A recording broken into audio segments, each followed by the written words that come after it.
એક ગરીબ છોકરી એક આલિશાન રેસ્ટોરન્ટમાં દાખલ થઈ। તે પૈસા નહોતી માગી રહી, ભીખ નહોતી માંગી રહી। તેણે બસ એક માણસને સીધું જોયું અને કહ્યું, મને તમારું વધેલું જમવાનું આપી દો, હું તમને એક રહસ્ય જણાવીશ। તે માણસે પહેલાં તો વિચાર્યું કે આ એક વાહિયાત વાત છે, પરંતુ થોડી જ સેકન્ડો પછી તેની આંખોમાં બદલાવ આવી ગયો, કારણ કે છોકરી જે કહેવાની હતી તે કોઈ સામાન્ય વાત નહોતી। આ એક એવું રહસ્ય હતું જે વર્ષોથી દટાયેલું હતું, અને જો સચ્ચાઈ સામે આવી ગઈ તો તે બધું જ નષ્ટ કરી શકે તેમ હતું। વિક્રમ રાઠોડને યાદ નહોતું કે તેણે છેલ્લી વાર સરખી રીતે બપોરનું ભોજન ક્યારે લીધું હતું। એવું નહોતું કે તેની પાસે સમય નહોતો, પરંતુ તેને હવે માણસોની જેમ સામાન્ય ભૂખ નહોતી લાગતી। છેલ્લા 2 વર્ષોથી તેની જિંદગીની દરેક વસ્તુ એક આદત મુજબ ચાલી રહી હતી, જાણે અગાઉથી પ્રોગ્રામ કરાયેલું મશીન। જાગવું, કામ કરવું, મીટિંગ કરવી, કાગળો પર સહી કરવી, અને દર ગુરુવારે બરાબર બપોરે 12 વાગ્યે તે દક્ષિણ મુંબઈના એક આલિશાન રેસ્ટોરન્ટમાં પોતાના જાણીતા ટેબલ પર બેસતો હતો।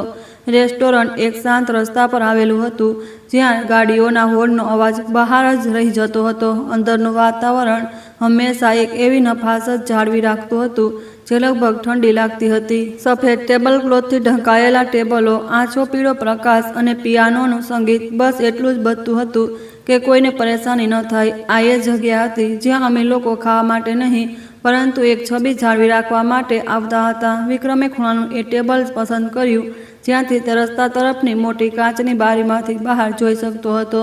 તે જગ્યાએથી તે બધું જ જોઈ શકતો હતો, કોઈનું પણ ધ્યાન પોતાના તરફ ખેંચ્યા વિના। આ એક આદત હતી જે તેણે પોતાની પત્નીના મૃત્યુ પછી પાડી હતી 2 વર્ષ પહેલાં। અંજલિ, આ નામ આજે પણ તેના મગજમાં ક્યારેય ન રૂઝાતા ઘાની જેમ દરરોજ ગૂંજતું હતું। અંજલિનું મૃત્યુ તેમના મલબાર હિલના બંગલામાં લાગેલી આગમાં થઈ ગયું હતું। સત્તાવાર તારણ શોર્ટ સર્કિટ હતું। ફાઇલ જલ્દી, સફાઈથી અને કોઈ પણ ભાવના વિના બંધ કરી દેવામાં આવી, જેમ અવારનવાર દુર્ઘટનાઓને કાગળો પર બંધ કરી દેવામાં આવે છે। પરંતુ વિક્રમે આના પર ક્યારેય વિશ્વાસ ન કર્યો। તેને સારી રીતે યાદ હતું કે ઘરની ઇલેક્ટ્રિક સિસ્ટમ થોડા મહિના પહેલાં જ નવી લગાવવામાં આવી હતી, સુરક્ષા પ્રણાલી અને ટોચની કંપની દ્વારા સ્થાપિત કરવામાં આવી હતી। બધું જ લગભગ દોષરહિત હતું, અને અંજલિ એટલી બેદરકાર નહોતી।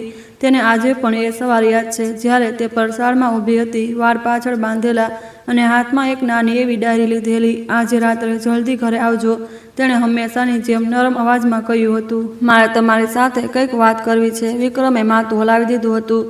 વધારે વિચાર્યા વગર કામ તેને હંમેશા વ્યસ્ત રાખતું હતું। મીટિંગો, આંકડાઓ, પ્રોજેક્ટ, આ બધું એ રાતોની વાતો કરતાં વધુ મહત્વપૂર્ણ હતું, જેને તે વિચારતો હતો કે પછીથી ક્યારેય પણ સાંભળી શકે છે।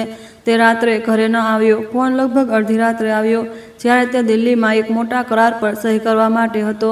બીજી તરફનો અવાજ એટલો શાંત અને ઠંડો હતો, જાણે કોઈ બહુ જ સામાન્ય વાત જણાવી રહ્યું હોય। મિસ્ટર રાઠોડ, તમારા ઘરે એક દુર્ઘટના થઈ ગઈ છે, એક આગ, અમને ઘણો અફસોસ છે। વાક્યનો બાકીનો ભાગ તેના કાને ન પડ્યો। ટેબલ પર રાખેલો વાઇનનો ગ્લાસ સહેજ ધ્રુજી ગયો જ્યારે વિક્રમે છરી નીચે મૂકી।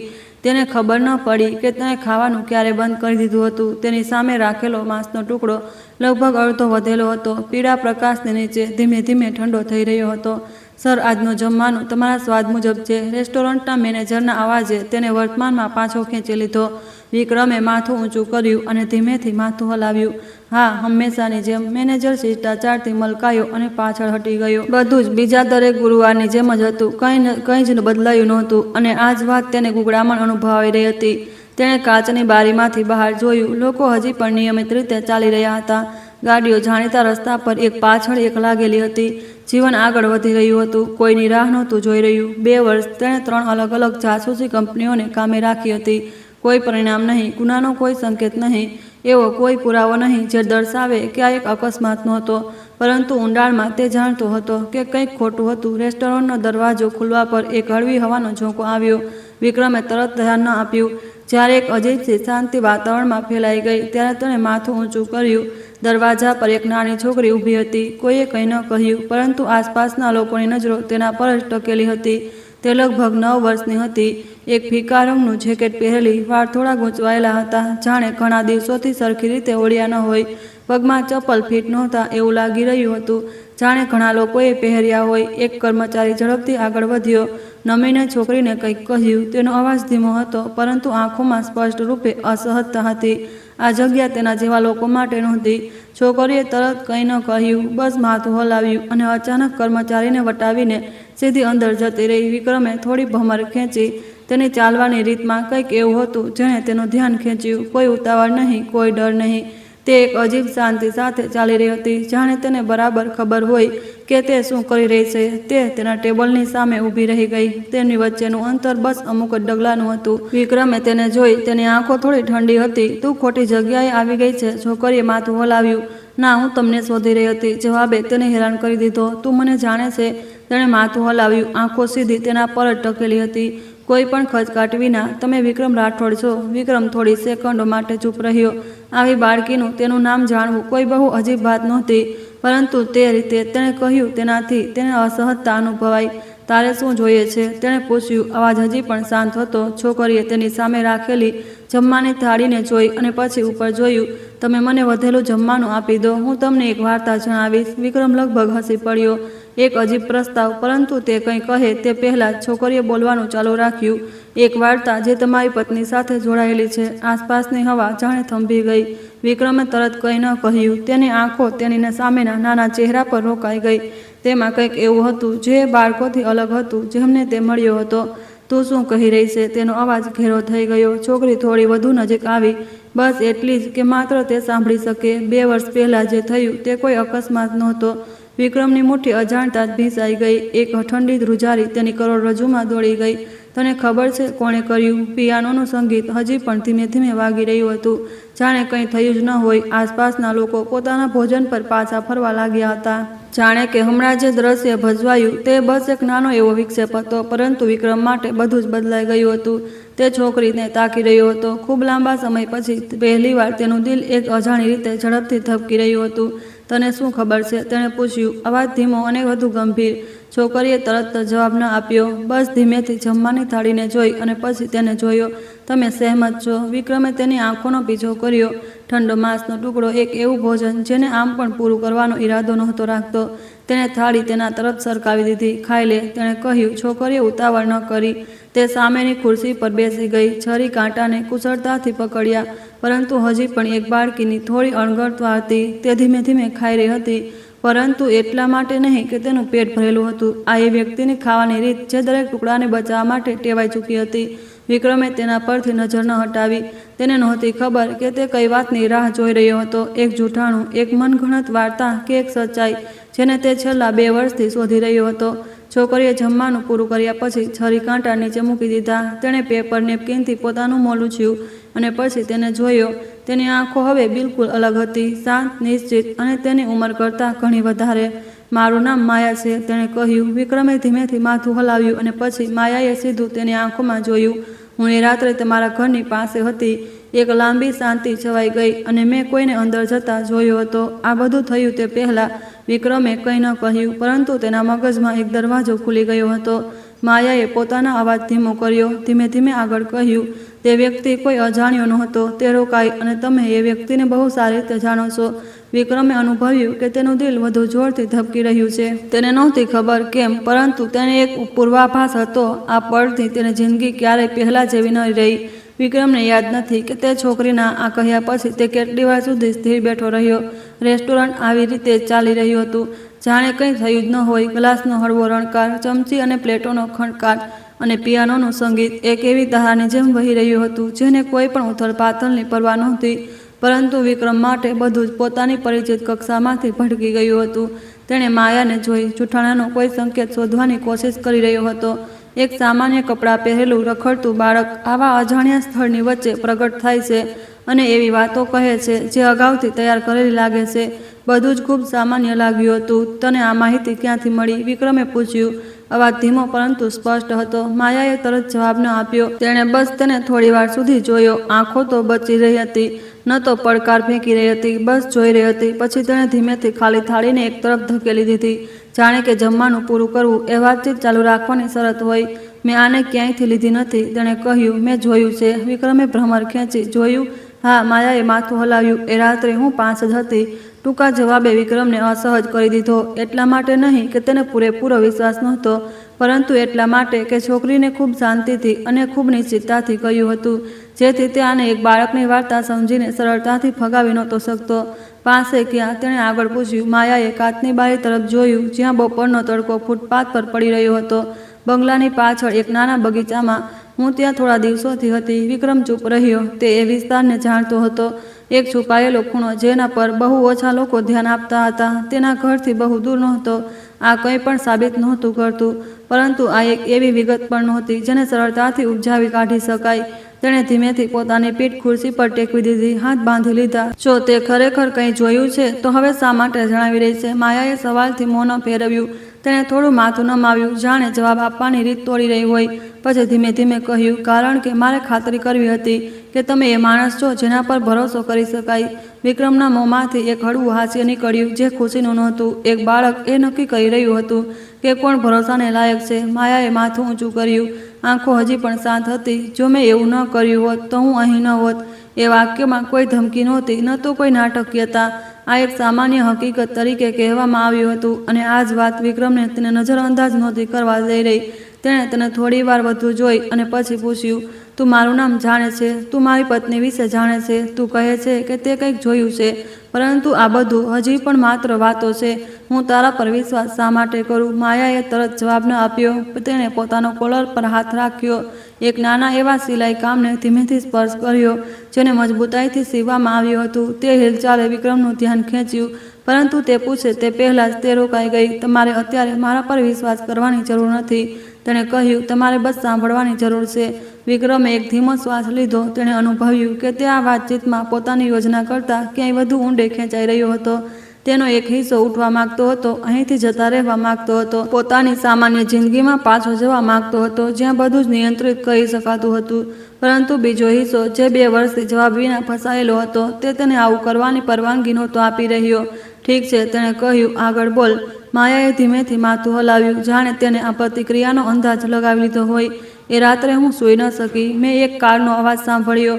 એક કાર જે એ વિસ્તારમાં ઘણી મોડેથી આવી હતી, અને એ જગ્યા પર સામાન્ય રીતે એ સમયે વધુ ગાડીઓની અવરજવર નહોતી થતી. વિક્રમે કાંઈ ન કહ્યું. બસ તેના મગજમાં એક વિસ્તારનો નકશો ફરીથી બનવા લાગ્યો. મુખ્ય દરવાજો, અંદરનો રસ્તો, કેમેરા, બધું જ તેને સ્પષ્ટ રીતે યાદ હતું. તે ડ્રાઈવરને જોયો. તેણે પૂછ્યું. માયાએ માથું હલાવ્યું. સ્પષ્ટ નહીં, પરંતુ મેં એ વ્યક્તિને અંદર જતા જોયો, ચોરી છુપે નહીં, જાણે કે તે રસ્તો જાણતો હોય. વિક્રમે ધીમેથી પોતાની મુઠ્ઠી ભીંસી. રસ્તો જાણતો હોય? હા, માયાએ કહ્યું. તે વ્યક્તિ સીધો અંદર જતો રહ્યો. વધારે વાર રોકાયો નહીં, વધારે આજુબાજુ ન જોયું. એક નાની એવી વિગત, પરંતુ બિલકુલ અર્થહીન નહીં. એના પછી શું થયું? માયા થોડી વાર માટે ચૂપ થઈ ગઈ, જાણે પોતાની યાદોને ગોઠવી રહી હોય. થોડી વાર પછી મેં ઘરની અંદર લાઇટ બદલાતી જોઈ, અને પછી ધુમાડો. વિક્રમે એક પળ માટે પોતાની આંખો બંધ કરી લીધી. તે દ્રશ્ય ભલે માત્ર શબ્દોના માધ્યમથી હતું, પણ તે હજી તેને ગુંગળામણ અનુભવાવી રહ્યું હતું. તું પાસે ન ગઈ? તેણે પૂછ્યું. ના, માયાએ માથું હલાવ્યું. હું ડરી ગઈ હતી. હું બસ દૂરથી જોતી રહી. વિક્રમે પોતાની આંખો ખોલી અને તેને ધ્યાનથી જોઈ. તો તને કેવી રીતે ખબર પડી કે તે વ્યક્તિ કોણ હતો? માયાએ તરત જવાબ ન આપ્યો. તેણે તેને બહુ વાર સુધી જોયો, જાણે તોડી રહી હોય કે તેણે આગળ જણાવવું જોઈએ કે નહીં. મેં એ વ્યક્તિનો ચહેરો આંશિક રીતે જોયો હતો, તેણે ધીમે ધીમે કહ્યું, અને મને યાદ છે. વિક્રમ આગળની તરફ ઝૂક્યો. તને ખાતરી છે? માયાએ માથું હલાવ્યું. મને સારી રીતે યાદ છે. બંનેની વચ્ચે એક લાંબી શાંતિ છવાઈ ગઈ. વિક્રમે અનુભવ્યું કે તેનું દિલ ઝડપથી ધબકી રહ્યું છે, પરંતુ તેણે પોતાનો અવાજ શાંત રાખવાની કોશિશ કરી. જો તને આટલી સારી રીતે યાદ છે, તો તે પોલીસને કેમ ન જણાવ્યું? માયાએ ટેબલ તરફ જોયું અને પછી તેને જોયો. મેં વિચાર્યું હતું, પરંતુ મારી પાસે શબ્દો સિવાય કંઈ નથી, અને મને નહોતી ખબર કે કોના પર વિશ્વાસ કરી શકાય.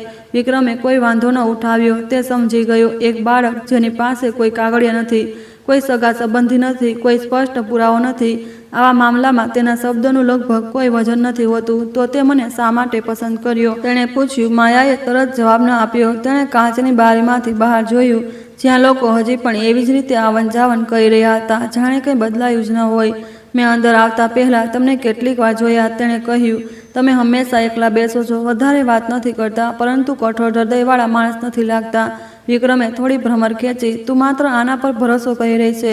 માયાએ તેને પાછું જોયું. પૂરી રીતે નહીં. મેં એ પણ જોયું કે તમે વસ્તુઓને કઈ રીતે જુઓ છો, જાણે તમે કંઈક શોધી રહ્યા હોવ. એ વાક્ય વિક્રમને એક પળ માટે રોકી દીધો. તેને આશા નહોતી કે બાળક આટલું બધું જોઈ શકે છે અને તને લાગે છે કે હું તારી મદદ કરીશ, તેણે પૂછ્યું. માયાએ ન તો માથું હલાવ્યું અને ન તો ઇનકાર કર્યો. મને લાગે છે કે તમે સચ્ચાઈ જાણવા માંગશો, વિક્રમે જવાબ ન આપ્યો. તેણે ટેબલને જોયું અને પછી તેને જોઈ. તેના શબ્દો કોઈ નિષ્કર્ષ પર પહોંચવા માટે પૂરતા નહોતા, પરંતુ તેને મોં ફેરવતા રોકવા માટે પૂરતા હતા. ઠીક છે, તેણે થોડીવાર પછી કહ્યું, જો તું જે કહી રહી છે તે સાચું છે તો મને તારા પર વિશ્વાસ કરવા માટે વધુ કારણો આપવા પડશે. માયા ચૂપ રહી અને પછી ધીમેથી પોતાના કોલરને ફરીથી સ્પર્શ કર્યો. આ વખતે તેણે મજબૂતાઈથી સીવેલા સિલાઈ કામને ધીમેથી ખેંચીને એક નાની તિરાડ ખોલી. વિક્રમે થોડી ભ્રમર સંકોચીને જોયું. એ શું છે? તેણે પૂછ્યું. માયાએ તરત જવાબ ન આપ્યો. તેણે બસ તેને જોયો. આંખો શાંત હતી પરંતુ પહેલા કરતાં વધુ સતર્ક. હું આ અત્યારે તમને ન આપી શકું, તેણે કહ્યું. મારે વધુ ખાતરી કરવાની જરૂર છે. વિક્રમે તેને થોડીવાર સુધી જોઈ. કઈ વાતની ખાતરી? કે તમે નજરઅંદાજ નહીં કરો, માયાએ જવાબ આપ્યો, અને વસ્તુઓને વધુ ખરાબ નહીં કરો. વિક્રમે ધીમેથી શ્વાસ છોડ્યો. તેને એક બાળકની સામે પોતાની જાતને સાબિત કરવાની આદત નહોતી, પરંતુ આ સ્થિતિમાં તેની પાસે બહુ બધા વિકલ્પો પણ નહોતા. તું મારી પાસે શું ઈચ્છે છે? તેણે પૂછ્યું. માયાએ થોડું વિચાર્યું અને પછી કહ્યું, તમે તપાસ કરો જે મેં કહ્યું છે. જો તે સાચું હશે તો હું આગળ જણાવીશ. વિક્રમ ધીમેથી માથું હલાવ્યું. આ યોગ્ય છે. તેણે પોતાનો ફોન કાઢ્યો પરંતુ તરત ફોન ન કર્યો. તેના બદલે તેણે માયાને ફરીથી જોઈ. તું ક્યાં રહીશ? તેણે પૂછ્યું. માયા ખુરશી પરથી ઉઠી.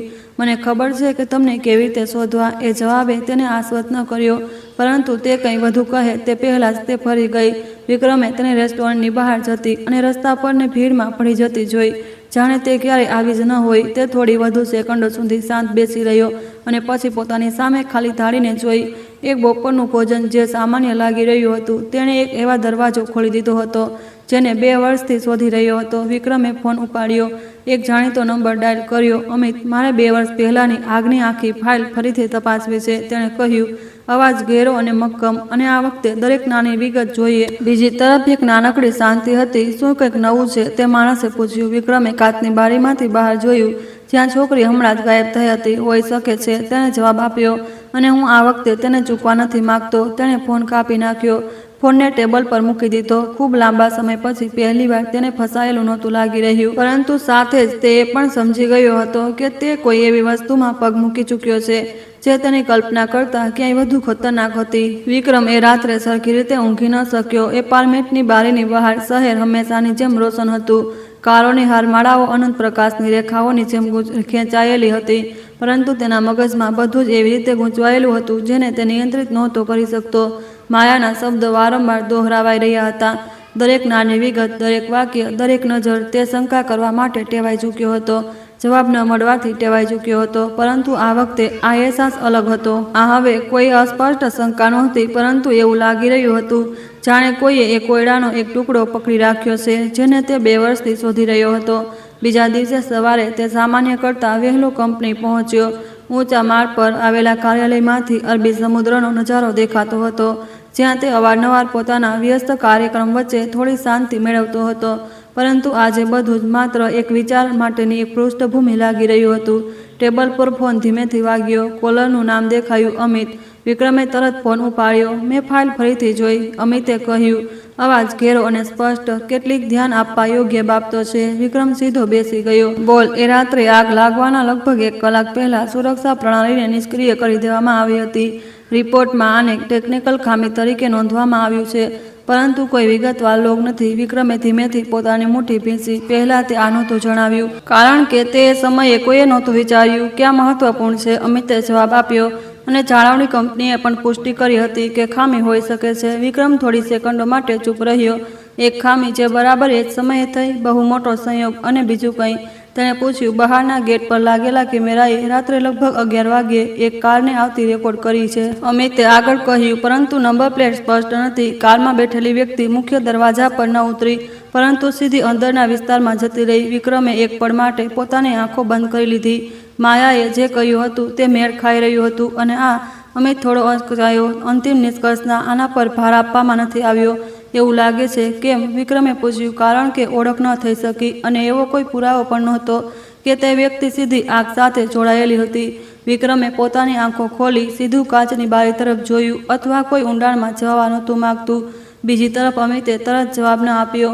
તે વિક્રમનો અર્થ સમજી ગયો. હું વધુ તપાસ કરીશ, અમિતે કહ્યું. પરંતુ જો કોઈએ જાણી જોઈને આને છુપાવ્યું છે તો આ સરળ નહીં હોય. કર, વિક્રમે જવાબ આપ્યો. આ વખતે હું બધું જ જાણવા માંગુ છું. તેણે ફોન કાપી નાખ્યો.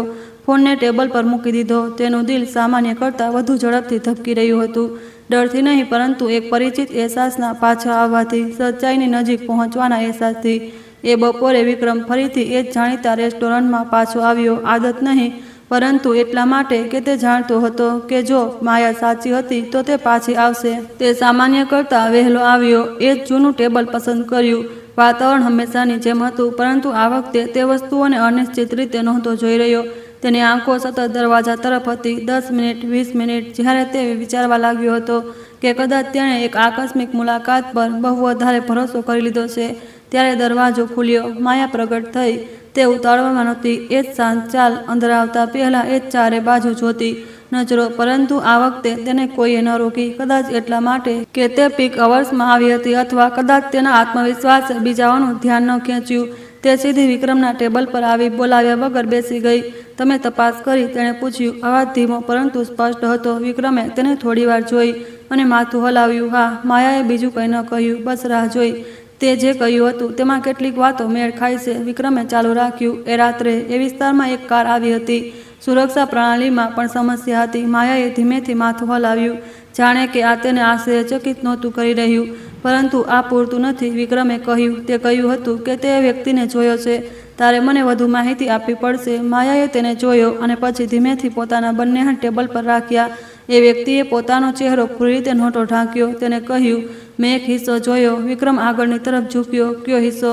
જમણી બાજુ, માયાએ જવાબ આપ્યો. કપાળ પાસે એક નાનું એવું નિશાન છે. વિક્રમ રોકાઈ ગયો. એક ખૂબ જ વિશિષ્ટ વિગત. તને ખાતરી છે? તેણે પૂછ્યું. માયાએ માથું હલાવ્યું. મને સારી રીતે યાદ છે. વિક્રમ થોડી સેકન્ડો માટે કંઈ ન બોલ્યો. તેના મગજમાં એક વ્યક્તિની છબી ઉપસી, પરંતુ તેણે તરત જ તેને ફગાવી દીધી. તે ઉતાવળમાં નિષ્કર્ષ નહોતો કાઢી શકતો. અને બીજું કંઈ? તેણે પૂછ્યું. માયાએ થોડું વિચાર્યું. તે વ્યક્તિ બહુ સ્વાભાવિક રીતે ચાલી રહ્યો હતો, કોઈ અજાણ્યાની જેમ નહીં, જાણે તે ઘરથી પરિચિત હોય. વિક્રમે ટેબલની નીચે પોતાના મુઠ્ઠી ભીંચી. આનાથી વધુ ડરામણું થઈ ગયું. શું તે કંઈ સાંભળ્યું? તેણે પૂછ્યું. માયાએ માથું હલાવ્યું. હું દૂર ઊભી હતી. મેં માત્ર જોયું. વિક્રમે ધીમેથી માથું હલાવ્યું. તે એક બાળક પાસે આનાથી વધુની આશા નથી રાખી શકતો. તું એટલી નિશ્ચિત કેમ છે કે આ કોઈ અકસ્માત નહોતો? તેણે આગળ પૂછ્યું. માયાએ તેને જોયો. આ વખતે તેની આંખો થોડીક અલગ હતી. હવે માત્ર શાંતિ નહોતી, પરંતુ કંઈક વધુ ઊંડું હતું. કારણ કે તે વ્યક્તિ ગભરાયો નહોતો. તેણે કહ્યું, જતી વખતે તે વ્યક્તિ બહુ સામાન્ય હતો. એક લાંબી શાંતિ. વિક્રમ એ વાક્યનો અર્થ સમજી ગયો. જો આ એક અણધારી ઘટના હોત તો માણસની પ્રતિક્રિયા અલગ હોત, પરંતુ જો આ એક આયોજનબદ્ધ કામ હતું. તેણે ધીમેથી શ્વાસ છોડ્યો. તે કહ્યું હતું કે તે વ્યક્તિ એ છે જેને હું જાણું છું. તેણે પુનરાવર્તન કર્યું. માયાએ માથું હલાવ્યું. શું તું નામ જણાવી શકે છે? વિક્રમે પૂછ્યું. અવાજ ઘેરો થઈ ગયો. માયાએ તરત જવાબ ન આપ્યો. તેણે તેને બહુ વાર સુધી જોયો, જાણે અંતિમવાર મૂલ્યાંકન કરી રહ્યો હોય. હજી સમય નથી, તેણે કહ્યું. વિક્રમે ભમર ખેંચી. કેમ? કારણ કે જો હું અત્યારે જણાવી દઉં તો બની શકે કે તમે વિશ્વાસ ન કરો, માયાએ જવાબ આપ્યો. અને જો તમે વિશ્વાસ નહીં કરો તો બધું જ રોકાઈ જશે. વિક્રમે કોઈ વાંધો ન ઉઠાવ્યો. તેનો એક હિસ્સો જાણતો હતો કે તે સાચું કહી રહી છે. તો તું શું ઈચ્છે છે? તેણે પૂછ્યું. માયાએ નીચે ઝૂકીને પોતાના કોલરમાં ફરીથી હાથ નાખ્યો. આ વખતે તેણે ધીમેથી નાની સિલાઈ ખોલી અને એક પાતળા કપડામાં વીંટળાયેલી એક નાનકડી વસ્તુ કાઢી. એક USB. તેણે તેને ટેબલ પર મૂકી, પરંતુ વિક્રમ તરફ ન સરકાવી. આ એ વસ્તુ છે જે મારી માએ મને આપી હતી, તેણે કહ્યું. વિક્રમે USB જોઈ. દિલ જોરથી ધબકી રહ્યું હતું. આમાં શું છે? તેણે પૂછ્યું. મને બધું નથી ખબર, માયાએ જવાબ આપ્યો. મારી માએ માત્ર એટલું કહ્યું હતું કે આ બહુ મહત્વપૂર્ણ છે. વિક્રમે હાથ લંબાવ્યો, પરંતુ અટકાતા પહેલા રોકાઈ ગયો. અને આને આટલા સમય સુધી રાખી? તેણે પૂછ્યું. માયાએ માથું હલાવ્યું. મેં આને સારી રીતે છુપાવી. વિક્રમે તેને જોઈ અને તે USB જોઈ. એક નાનકડી વસ્તુ જે બધું જ સમેટીને બેઠી હોઈ શકે, જેને તે શોધી રહ્યો હતો. તને ખાતરી છે કે તું આ મને આપવા માંગે છે? તેણે પૂછ્યું. માયાએ તેને સીધું જોયું. મારી પાસે વધુ સારો વિકલ્પ નથી. વિક્રમ થોડી સેકન્ડો માટે ચૂપ રહ્યો અને પછી ધીમેથી USB લઈ લીધી. હાથમાં ધાતુની ઠંડી સનસનાટીએ તેને વિશ્વાસ અપાવ્યો કે બધું એક આકસ્મિક વાતચીતથી ક્યાંય વધુ આગળ વધી ગયું છે. તું ક્યાં રહીશ? તેણે પૂછ્યું. માયા ઉઠી. હું તમને શોધી લઈશ. વિક્રમ કંઈક કહેવા માંગતો હતો પરંતુ પછી રોકાઈ ગયો. તે સમજી ગયો કે આ સમયે જોર જબરદસ્તી કરવાથી તે પાછી હટી જશે. માયા ફરી રેસ્ટોરન્ટની બહાર નીકળી અને એકવાર ફરી રસ્તા પરની ભીડમાં પડી ગઈ. વિક્રમ ત્યાં જ બેઠો રહ્યો. યુએસબી હજી પણ તેના હાથમાં હતી. તેણે તેને થોડી વાર સુધી જોઈ અને પછી ધીમે ધીમે તેને પોતાના ખિસ્સામાં મૂકી દીધી. આ વખતે તેને કોઈ શંકા નહોતી. બસ એક જ સવાલ હતો, આગળની સચ્ચાઈ તેની જિંદગીને કઈ હદ સુધી બદલી દેશે. વિક્રમે યુએસબીને તરત ન ખોલી. તે તેને પોતાની ઓફિસ લઈ આવ્યો. તેને પોતાના ટેબલ પર કોઈ એવી વસ્તુની જેમ મૂકી દીધી જે પરિચિત પણ હતી અને અપરિચિત પણ. પછી ઘણીવાર સુધી ચૂપચાપ બેઠો રહ્યો. કાચની બારીની બહાર અરબી સમુદ્ર હજી પણ ચૂપચાપ વહી રહ્યો હતો. નાની હોડી ધીમે ધીમે ચાલી રહી હતી. કોઈ ઉતાવળ નહીં, કોઈ અચકાટ નહીં. અને તે ઘણા વર્ષોમાં પહેલીવાર અનુભવી રહ્યો હતો કે તે એક એવા નિર્ણય સામે ઊભો છે. ભલે તે કંઈ પણ પસંદ કરે, બધું જ બદલાઈ જશે. તેણે અમિતને બોલાવ્યો. અમિત તેના અંગત વકીલ હતો, જે તેની સાથે ત્યારથી હતો જ્યારથી તેણે પોતાનું સામ્રાજ્ય બનાવવાનું શરૂ કર્યું હતું. તે માત્ર એક ભાગીદાર નહોતો. અમિત એવા દુર્લભ લોકોમાંથી હતો જેના પર વિક્રમને પૂરો ભરોસો હતો. જ્યારે અમિત ઓરડામાં દાખલ થયો તો તેની નજર સીધી યુએસબી પર પડી. આ એ જ વસ્તુ છે જેના વિશે તું વાત કરી રહ્યો હતો? અમિતે પૂછ્યું. વિક્રમે માથું હલાવ્યું. જવાબનો એક હિસ્સો કદાચ. અમિતે ખુરશી ખેંચી અને બેસી ગયો. પોતાની બ્રીફકેસને એક તરફ મૂકી દીધી. સ્ત્રોત ક્યાંથી છે? વિક્રમ એક સેકન્ડ માટે ચૂપ રહ્યો. એક સાક્ષી? અમિતે ભમર ખેંચી. 2 વર્ષ પછી સામે આવ્યો. હા, વિક્રમે ટૂંકમાં જવાબ આપ્યો. અમિતે તરત વધુ ન પૂછ્યું. તે વિક્રમને એટલી સારી રીતે સમજતો હતો, જાણતો હતો કે ક્યારે આગળ વધવું અને ક્યારે રાહ જોવી. આપણે આને પહેલા તપાસીએ, અમિતે કહ્યું. સીધું પર્સનલ મશીન પર નથી ખોલવું? વિક્રમે માથું હલાવ્યું. તેણે આ વિશે વિચાર્યું. બંને એક અલગ ઓરડામાં જતા રહ્યા જ્યાં એક કમ્પ્યુટર હતું જે સિસ્ટમથી અલગ હતું. અમિતે યુએસબી લગાવી. ઝડપથી કામ કર્યું. આંખો કેન્દ્રિત હતી. સ્ક્રીન પર પાસવર્ડ વિના ઘણા ફોલ્ડર દેખાયા. વિક્રમ પાછળ ઊભો કંઈ ન બોલ્યો. બસ અમિતને પહેલું ફોલ્ડર ખોલતા જોયો જેની અંદર ઓડિયો રેકોર્ડિંગની ફાઇલ હતી. તેણે એક નાની ફાઇલ ચલાવી. સ્પીકરમાંથી અવાજ થોડો હલકો હતો પરંતુ ઘણો સ્પષ્ટ હતો. કામ થઈ ગયું છે, કોઈ સમસ્યા નથી. વિક્રમે અનુભવ્યું કે તેનું દિલ સંકોચાઈ ગયું છે. તે એ જ અવાજને ઓળખતો હતો પરંતુ તેણે કંઈ ન કહ્યું. અમિતે ફાઇલ બંધ કરી. એક બીજું ફોલ્ડર ખોલ્યું. આ વખતે આ નાણાકીય ડેટાનો કોષ્ટકો હતા. આંકડા, બેંક ટ્રાન્સફર, વિદેશી ખાતાઓ. અમિતે કપાળ સંકોચ્યું. જો આ સાચું છે તો આ સરળ નથી. વિક્રમ એક કદમ આગળ વધ્યો. સાફ સાફ કહે, મની લોન્ડરિંગ, અમિતે કહ્યું. મોટા પાયે. વિક્રમ સ્ક્રીન પર તાકી રહ્યો. દરેક આંકડો એક કોયડાના ટુકડા જેવો હતો જે ધીમે ધીમે સામે આવી રહ્યો હતો. શું તું આ ખાતાનું નામ ઓળખે છે? અમિતે એક લીટી તરફ ઇશારો કર્યો. વિક્રમે એક પરિચિત નામ જોયું. તેણે તરત જવાબ ન આપ્યો. અમિતે તેના તરફ જોયું. વિક્રમે એક ઊંડો શ્વાસ લીધો અને પછી ધીમે ધીમે કહ્યું, આગળ વધ. અમિતે કેટલીક બીજી ફાઇલો ખોલી. સામગ્રી સમાન હતી. ટ્રાન્સફર, લેવડ દેવડ, ટૂંકી નોંધો. પરંતુ આ સમજવા માટે પૂરતું હતું કે આ કાનૂની ગતિવિધિઓ નહોતી. આ વ્યક્તિ બહુ સાવધાન છે, અમિતે કહ્યું. પરંતુ દોષ રહિત નથી. વિક્રમે ધીમેથી માથું હલાવ્યું. કોઈ પણ દોષ રહિત નથી હોતું. અમિતે સ્ક્રીન બંધ કરી દીધી. તેના તરફ ફર્યો. તું જાણે છે કે આ વ્યક્તિ કોણ છે? સાચું ને? વિક્રમે તરત જવાબ ન આપ્યો. તેના મગજમાં એક વ્યક્તિની છબી વધુ સ્પષ્ટ થતી જઈ રહી હતી. એક વ્યક્તિ જે તેની સાથે ઘણા વર્ષોથી હતો. એક વ્યક્તિ જેને તે ક્યારેય પરિવાર માનતો હતો. તેણે એ વિચારને દૂર કરવા માટે ધીમેથી માથું હલાવ્યું. પૂરતું નથી, તેણે કહ્યું. અમિતે ભ્રમર ખેંચી. હજી પણ પૂરતું નથી? માત્ર નાણાકીય ડેટા 2 વર્ષ જૂના મામલા વિશે નિષ્કર્ષ કાઢવા માટે પૂરતો નથી. વિક્રમે જવાબ આપ્યો.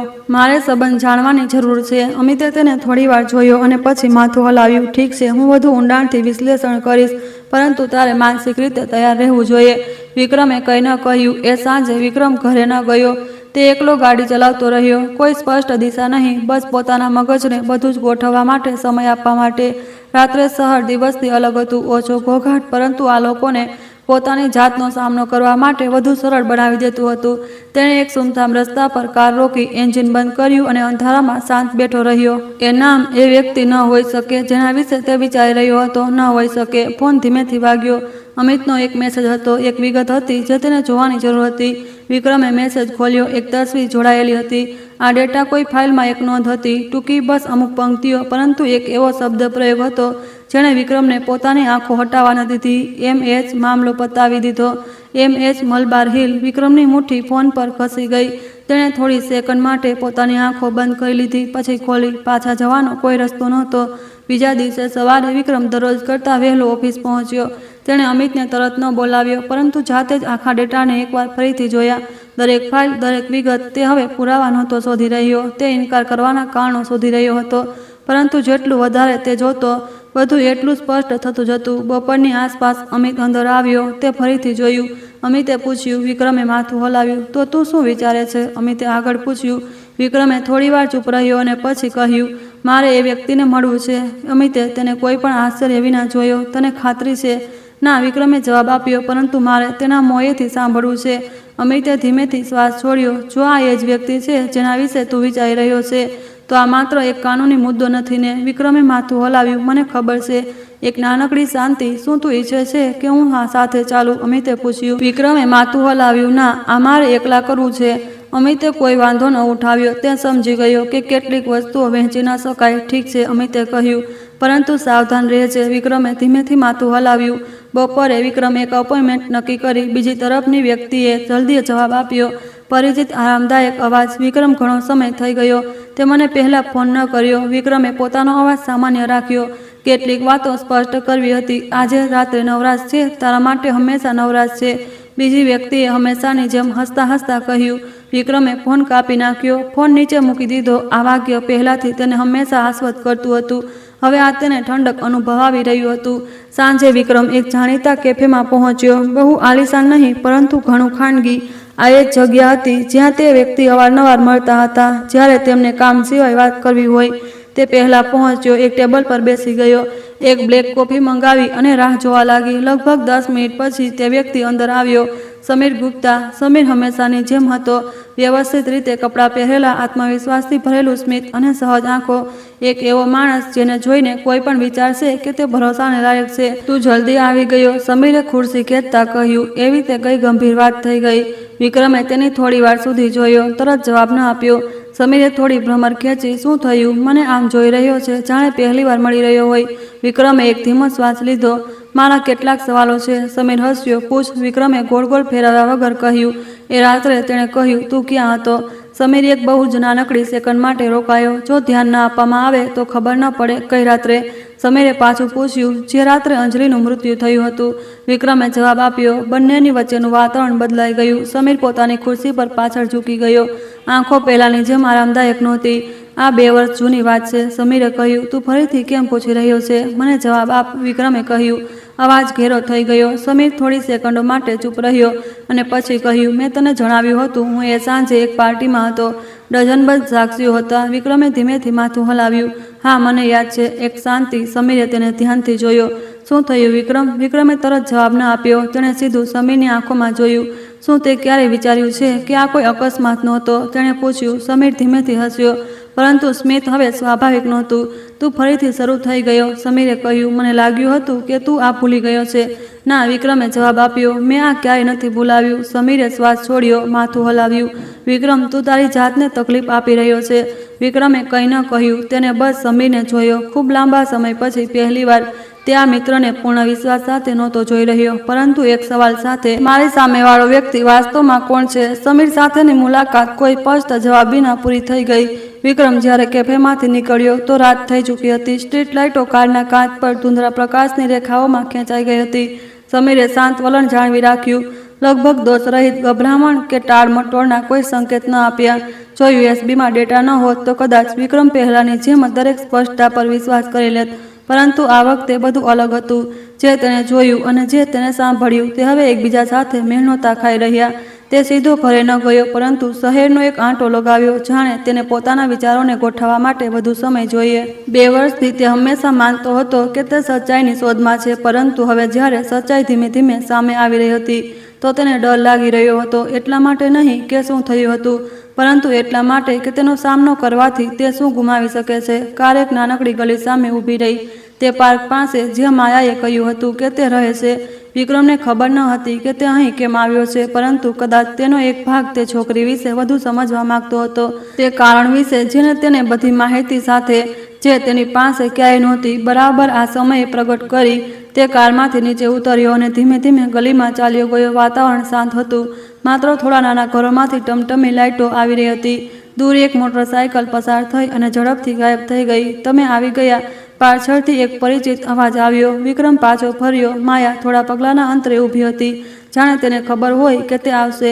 તમે મારો પીછો કરી રહ્યા હતા? વિક્રમે પૂછ્યું. માયાએ માથું હલાવ્યું. ના, મેં ફક્ત અનુમાન લગાવ્યું. વિક્રમે તેને થોડી વાર જોયો અને પછી ધીમેથી શ્વાસ છોડ્યો. તમે અનુમાન લગાવવામાં સારા છો.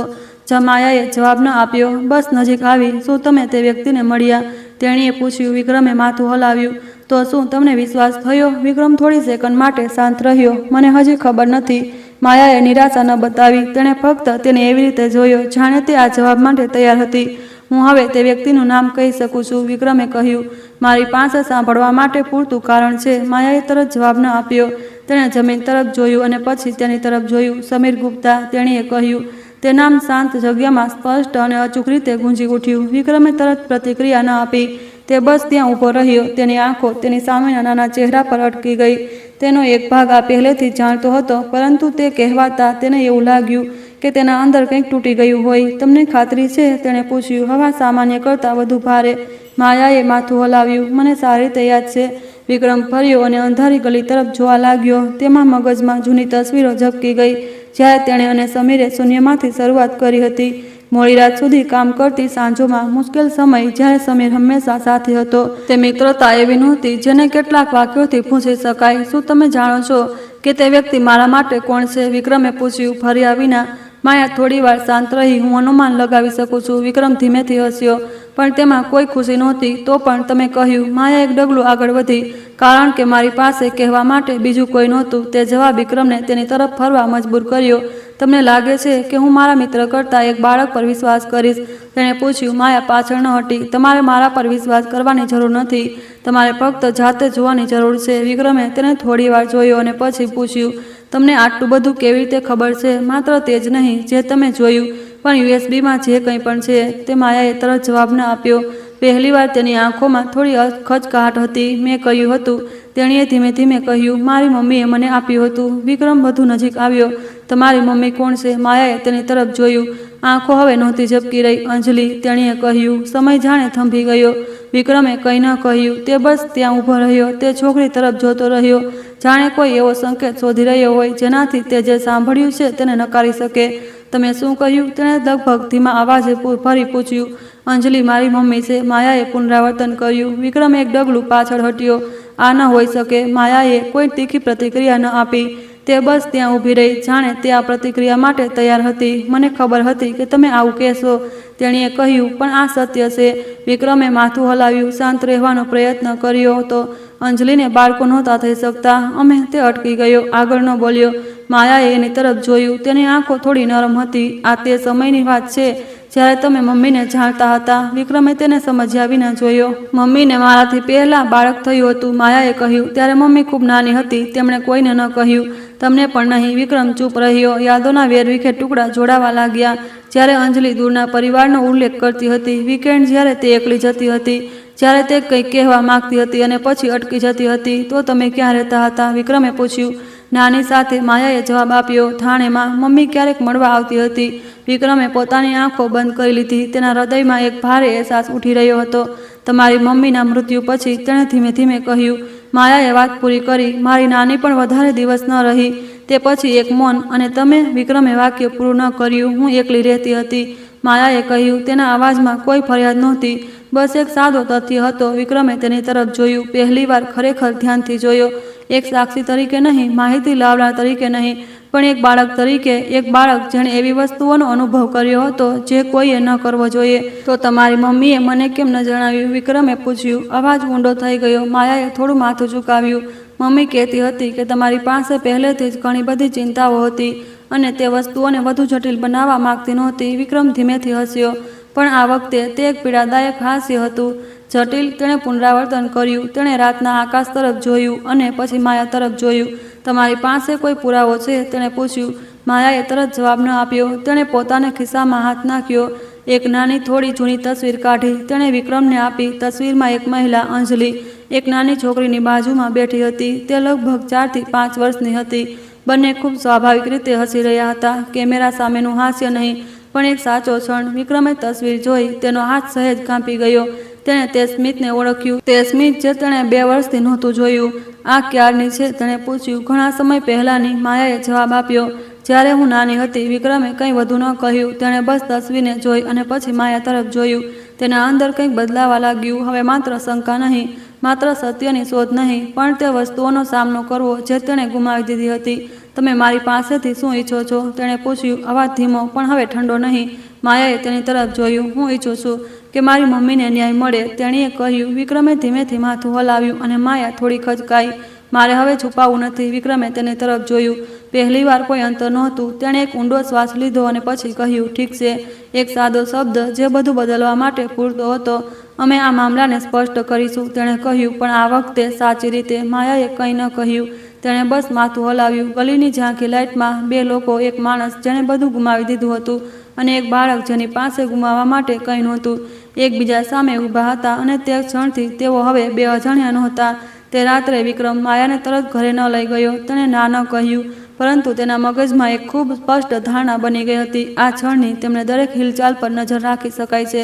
આ એક સ્પષ્ટ અહેસાસ નહોતો, પરંતુ એક આધારિત અનુમાન હતું. જો યુએસબીમાં જે કંઈ હતું તે સાચું હતું, જો તે લેવડ દેવડ ખતરનાક લોકો સાથે જોડાયેલી હતી, તો માયા જેવી બાળકીનું અત્યાર સુધી જીવંત રહેવું એક દુર્લભ સૌભાગ્ય હતું. વિક્રમની કાર શહેરના કેન્દ્રમાં એક નાના પણ સુરક્ષિત હોટલ સામે ઊભી રહી. તે તેના સમૂહનો ભાગ નહોતો, ન જ કોઈ પરિચિત સ્થાન હતું જેને વેપાર જગતમાં કોઈ પણ ઓળખી શકે. તેણે આ જગ્યાને એક સાદા કારણસર પસંદ કરી, ઓછું ધ્યાન ખેંચનાર. માયા આખા રસ્તે શાંતિથી બેઠી રહી. તેણે ન પૂછ્યું કે તેઓ ક્યાં જઈ રહ્યા છે, ન જ કોઈ ચિંતા બતાવી. આનાથી વિક્રમને અહેસાસ થયો કે તે તેની પરિસ્થિતિઓને નિયંત્રિત ન કરી શકવાની આદી થઈ ચૂકી છે. તમે અસ્થાયી રૂપે અહીં રહેશો, વિક્રમે કહ્યું જ્યારે તેઓ બંને લોબીમાં દાખલ થયા. માયાએ કંઈ પૂછ્યા વિના માથું હલાવી દીધું. વિક્રમે એક અલગ નામનો ઉપયોગ કરીને ઝડપથી ઔપચારિકતાઓ પૂરી કરી. તે વ્યાવસાયિક યાત્રાઓમાં આના આદી હતો, જે ગોપનીયતાની આવશ્યકતા હતી હોય, પરંતુ આ વખતે અહેસાસ અલગ હતો. આ કામની સુરક્ષા માટે નહીં, પરંતુ એક માણસની સુરક્ષા માટે હતું. રૂમ ઊંચી મંજિલ પર હતો, બહુ મોટો નહીં, પણ પર્યાપ્ત સુવિધાઓથી યુક્ત. જ્યારે રૂમનો દરવાજો ખુલ્યો તો માયા થોડીવાર માટે દરવાજા પર ઊભી રહી, જાણે કે તે આટલી સ્વચ્છ અને શાંત જગ્યામાં પગ મૂકવાની આદી ન હોય. અંદર આવો, વિક્રમે કહ્યું. માયા ધીમે ધીમે અંદર આવી. તેની આંખો રૂમની દરેક વિગત પર ફરી વળી. બિલકુલ સફેદ બેડ, નાની મેજથી લઈને અંદરના બાથરૂમ સુધી. તેણે કંઈ ન કહ્યું, પરંતુ વિક્રમે તેની આંખોમાં ખૂબ નાનો બદલાવ જોયો, કંઈક એવું જે રાહત જેવું હતું. તમે નાહી શકો છો, વિક્રમે કહ્યું. અહીં સુરક્ષિત છે. માયાએ માથું હલાવ્યું અને પછી તેણે આપેલા ટુવાલ લઈ લીધું. તમે અહીં જ રહેશો, તેણીએ માથું ધીમેથી હલાવ્યું. વિક્રમે તેની તરફ જોયું અને પછી માથું હલાવ્યું. હું પાછો આવીશ, પણ તમે એકલા નથી. તેણે પોતાનો ફોન કાઢ્યો અને અમિતને સંદેશ મોકલ્યો. થોડી જ મિનિટો પછી એક આધેડ ઉંમરના વ્યક્તિને રૂમનો દરવાજો ખટખટાવ્યો. તેણે સાદા કપડાં પહેર્યા હતા, કંઈ ખાસ નહીં, પણ તેની આંખો ખૂબ સતર્ક હતી. આ રાકેશ છે, વિક્રમે માયાને કહ્યું. તે નજીકમાં જ રહેશે. જો કંઈ થાય તો બસ ફોન કરી દેજો. માયાએ તે માણસને જોયો અને પછી ધીમેથી માથું હલાવ્યું. વિક્રમ રાકેશ તરફ ફર્યો. આ મંજિલથી હટતા નહીં. કોઈ પણ અજાણ્યો દેખાય તો તરત જ જણાવજો. રાકેશે માથું હલાવ્યું. સમજી ગયો. વિક્રમે માયાને ફરીથી જોયું. હું જલ્દી પાછો આવીશ. માયાએ કંઈ ન કહ્યું, બસ માથું હલાવ્યું. જ્યારે રૂમનો દરવાજો બંધ થયો તો વિક્રમ થોડી સેકન્ડ માટે દાલાનમાં ઊભો રહ્યો. તેને ખબર ન હતી કે તે સાચું કહી રહ્યો છે કે ખોટું, પણ એક વાત ચોક્કસ હતી, તે પહેલાંની જેમ પાછો જઈ શકતો ન હતો. બીજી સવારે વિક્રમ હોટેલ પાછો આવ્યો. માયા જલ્દી ઉઠી ગઈ હતી. તે ખુરશી પર બેઠી હતી. તેની સામે એક નાની ડાયરી અને એક પેન હતી. જ્યારે તેણે વિક્રમને જોયો તો તેણે માથું ઊંચક્યું. આંખોમાં તે જ પરિચિત શાંતિ હતી. તમે બરાબર સૂઈ? વિક્રમે પૂછ્યું. માયાએ માથું હલાવ્યું. જી. વિક્રમ અંદર આવ્યો. નાસ્તાનું એક પેકેટ મેજ પર મૂક્યું. ખાવો. માયાએ પેકેટ ખોલ્યું, અંદર જોયું અને પછી ખાવાનું શરૂ કરી દીધું. કોઈ ઉતાવળ નહીં, પણ ધીમી પણ નહીં. વિક્રમ સામે બેસી ગયો. યુએસબી કાઢી અને મેજ પર મૂકી દીધી. મેં તેને જોઈ લીધું છે, તેણે કહ્યું. માયા થોડીવાર અટકી અને પછી ખાવાનું ચાલુ રાખ્યું. તેમાં શું છે? ઘણું બધું, વિક્રમે જવાબ આપ્યો. લેવડ દેવડ, રેકોર્ડિંગ અને કદાચ પુરાવા. માયાએ માથું હલાવ્યું, જાણે કે આ તેને આશ્ચર્યચકિત નહોતું કરી રહ્યું. શું તમે જાણતા હતા? વિક્રમે પૂછ્યું. માયાએ માથું હલાવ્યું. મારી મમ્મીએ ફક્ત તેને રાખવા માટે કહ્યું હતું. વિક્રમે તેને થોડીવાર જોયું. તમે તેને કેવી રીતે રાખ્યું? માયાએ રોટી નીચે મૂકી થોડું વિચાર્યું. મેં તેને મારા કોલરમાં અહીં છુપાવ્યું હતું. તેણે કોલર તરફ ઇશારો કર્યો. કોઈનું ધ્યાન ન ગયું. વિક્રમે ધીમેથી માથું હલાવ્યું. એક સરળ પણ અસરકાર રીત. શું કોઈએ તમને ક્યારેય શોધ્યા? તેણે પૂછ્યું. માયા થોડી સેકન્ડ માટે શાંત રહી. હા. વિક્રમે સીધો તેની તરફ જોયું. ક્યારે? મારી મમ્મીના મૃત્યુ પછી.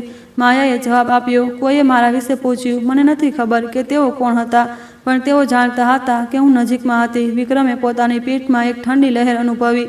શું તેમણે તમને કંઈ કર્યું? માયાએ માથું હલાવ્યું. હું બચી ગઈ. સંક્ષિપ્ત ઉત્તર, પણ આ સમજવા માટે પૂરતું હતું કે તેણે સરળ પરિસ્થિતિઓનો સામનો નહોતો કર્યો. વિક્રમ મેજની નીચે પોતાની મુઠ્ઠી વાળી. હવેથી તમારે બચવાની જરૂર નથી. માયાએ તેની તરફ જોયું. આંખોમાં થોડો બદલાવ હતો. પૂરો વિશ્વાસ નહીં, પણ ઓછી સતર્કતા. તમે આગળ શું કરશો? તેણે પૂછ્યું. વિક્રમ પોતાની ખુરશી પર પાછળ ઝૂકી ગયો. હું આ મામલાને વકીલ અને પોલીસને સાચી પ્રક્રિયા અનુસાર આપીશ. માયાએ માથું હલાવ્યું. તો શું તેઓ વિશ્વાસ કરશે? વિક્રમે તરત જવાબ ન આપ્યો. અમે તેમને વિશ્વાસ કરવા મજબૂર કરીશું. એક મૌન. શું તમને તે વ્યક્તિ વિશે કંઈ વધુ યાદ છે? વિક્રમે પૂછ્યું. માયાએ થોડું વિચાર્યું અને પછી ઊભી થઈ. તે રૂમના ખૂણામાં ગઈ અને તે નાની ડાયરી લઈ આવી જે તેણે પહેલાં લખી હતી. તેણે ખોલી અને વિક્રમને આપી. અંદર અસમાન પણ સ્પષ્ટ અક્ષાંશર પંક્તિઓ હતી. તારીખો, સંચિત નોટ, કાર અને વ્યક્તિ વિશે વિગતો. વિક્રમે દરેક પાનાને જોયું. તેની આંખો ધીમે ધીમે બદલાઈ ગઈ. તમે આ લખ્યું છે? તેણે પૂછ્યું. માયાએ માથું હલાવ્યું. મેં ફક્ત તે જ લખ્યું જે મેં જોયું. વિક્રમે કંઈક વધુ પાના પલટાવ્યા. સરળ નકશા, તીર સમય વિશે નોટ. તમે આ ક્યારથી કર્યું? તેણે પૂછ્યું. મારી મમ્મીના મૃત્યુ પછી, માયાએ જવાબ આપ્યો. હું યાદ રાખવા માંગતી હતી. વિક્રમે ડાયરી બંધ કરી તેને મેજ પર મૂકી દીધી. એક બાળકે આ બધું કર્યું એક જાસૂસ બનવા માટે નહીં, પણ એટલા માટે કે બીજો કોઈ વિકલ્પ નહોતો. તમે ખૂબ સારું કામ કર્યું, વિક્રમે કહ્યું. માયા હસી નહીં, પણ તેની આંખોમાં થોડો બદલાવ આવ્યો. વિક્રમનો ફોન વાગ્યો. અમિત હતો. વિક્રમે ફોન ઉઠાવ્યો. બોલો, તમારે અહીં તરત આવવું પડશે. અમિતે કહ્યું. અવાજ ગંભીર અને માહિતી મળી છે. વિક્રમ ઊભો થયો. હું હમણાં આવું છું. તેણે ફોન કાપી નાખ્યો. માયા તરફ ફર્યો. મારે થોડી વાર માટે જવાનું છે. માયાએ માથું હલાવ્યું. તમે અહીં જ રહો. વિક્રમ દરવાજાની બહાર ઊભેલો રાકેશને જોયો, જે પોતાની જગ્યાએથી નહોતો હલ્યો. રાકેશે માથું હલાવ્યું. વિક્રમ રૂમમાંથી બહાર નીકળ્યો, પણ દરવાજો બંધ થતાં પહેલાં તે માયાને ફરીથી જોવા માટે ફર્યો. તે છોકરી ત્યાં બેઠી હતી, રૂમની વચ્ચે, નાનકડી, પણ તેની પાસે કંઈક એવું હતું જે ઘણા વયસ્કો પાસે નહોતું. દ્રઢતા. જ્યારે દરવાજો બંધ થયો તો વિક્રમને ખબર હતી કે બધું ખૂબ ઝડપથી આગળ વધી રહ્યું હતું, અને આ વખતે તે ફક્ત સત્યની શોધમાં નહોતો, તે તેનો એક ભાગ બની ગયો હતો. અમિતનું કાર્યાલય બાંદ્રામાં એક જૂની ઇમારતની 8મી મંજિલ પર હતું. શાનદાર નહીં, પણ સુરક્ષિત અને ગોપનીય. વિક્રમ જ્યારે અંદરથી દરવાજો ખુલતા દાખલ થયો તો અમિત પહેલેથી જ રાહ જોઈ રહ્યો હતો. મેજ પર મોટા નીટ રીતે વ્યવસ્થિત દસ્તાવેજોનો એક ઢગલો હતો. રૂમનું વાતાવરણ તેમની પાછલી મુલાકાતોથી અલગ હતું. હવે આ સામાન્ય વ્યાવસાયિક વાતચીત નહોતી, પણ કંઈક ભારે, કંઈક સ્પષ્ટ હતું. આ જુઓ, અમિતે કહ્યું, કાગળોનું એક બંડલ વિક્રમ તરફ ખસેડતા. વિક્રમ બેસી ગયો અને તેને ખોલ્યો. તે યુએસબીમાં લેવડ દેવડનું વિસ્તૃત વિશ્લેષણ હતું, જેને અમિતે કાનૂની ચેનલો દ્વારા પ્રાપ્ત બેંક ડેટાથી મેળવ્યું હતું. આંકડા હવે વેરવિખેર નહોતા, તેઓ એક તાર્કિક પ્રણાલીમાં જોડાઈ ગયા હતા. આ રકમો ઘણા વચોલિયાઓમાંથી પસાર થઈ છે, અમિતે કહ્યું, પણ અંતે તે બધા ખાતાઓના એક સમૂહમાં જાય છે, અને તે સમૂહની પાછળનો વ્યક્તિ તમે જોઈ લીધો છે. વિક્રમે માથું ન ઊંચક્યું. તે દરેક પાના, દરેક પંક્તિને પલટાવતો રહ્યો. ઇનકારની કોઈ જગ્યા નહોતી. શું આ કેસ ચલાવવા માટે પૂરતું છે? તેણે પૂછ્યું. અમિતે માથું હલાવ્યું. ના, આ એક મજબૂત પુરાવો છે, પણ હજી વધુ જોઈએ, ખાસ કરીને આગ સાથે સીધો સંબંધ. વિક્રમે ધીમેથી માથું હલાવ્યું. મને અંદાજ હતો કે તમે આ જ કહેશો. અમિતે તેને થોડી વાર જોયો. તમે શું વિચારી રહ્યા છો? વિક્રમે દસ્તાવેજા નીચે મૂક્યા. મારે તેની પાસેથી આ કઢાવવું છે. અમિતે ભ્રમર શીખોડી. તમે સીધા ટકરાવવાનો ઈરાદો કરી રહ્યા છો? વિક્રમે માથું હલાવ્યું. તે રીતે નહીં. મારે જોઈએ છે કે તે પોતે કહે અને અમે રેકોર્ડ કરીએ. અમિત થોડી સેકન્ડ માટે શાંત રહ્યો અને પછી શ્વાસ છોડ્યો. તમે જાણો છો કે આ સરળ નથી. જો બરાબર ન કરવામાં આવ્યું તો પુરાવો સ્વીકારવામાં આવી શકતો નથી. એટલા માટે હું અહીં આવ્યો છું. વિક્રમે જવાબ આપ્યો. હું તેને સાચી રીતે કરવા માંગુ છું. અમિતે માથું હલાવ્યું. ઠીક છે. મેં એક વ્યક્તિનો સંપર્ક કર્યો છે. તે તપાસ એજન્સીમાં કામ કરે છે, પણ તે એવો વ્યક્તિ છે જેના પર મને વિશ્વાસ છે. અમે કાયદાની બહાર કંઈ પણ નહીં કરીએ. વિક્રમે અમિત તરફ જોયું. ઇન્સ્પેક્ટર વિક્રમસિંહ, અમિતે કહ્યું. તેઓ આવશે. લગભગ 15 મિનિટ પછી રૂમનો દરવાજો ખુલ્યો. 40ની આસપાસનો એક માણસ અંદર આવ્યો, જેનું શરીર બહુ ખાસ નહોતું, પણ આંખો ખૂબ તેજ હતી. તેણે યુનિફોર્મ નહોતો પહેર્યો, બસ એક સાદો શર્ટ હતો, પણ જે રીતે તેને રૂમનું નિરીક્ષણ કર્યું તેનાથી વિક્રમને તરત જ ખબર પડી ગઈ કે આ કોઈ સામાન્ય વ્યક્તિ નથી. વિક્રમ, અમિતે પરિચય કરાવ્યો. આ ઇન્સ્પેક્ટર સિંહ છે.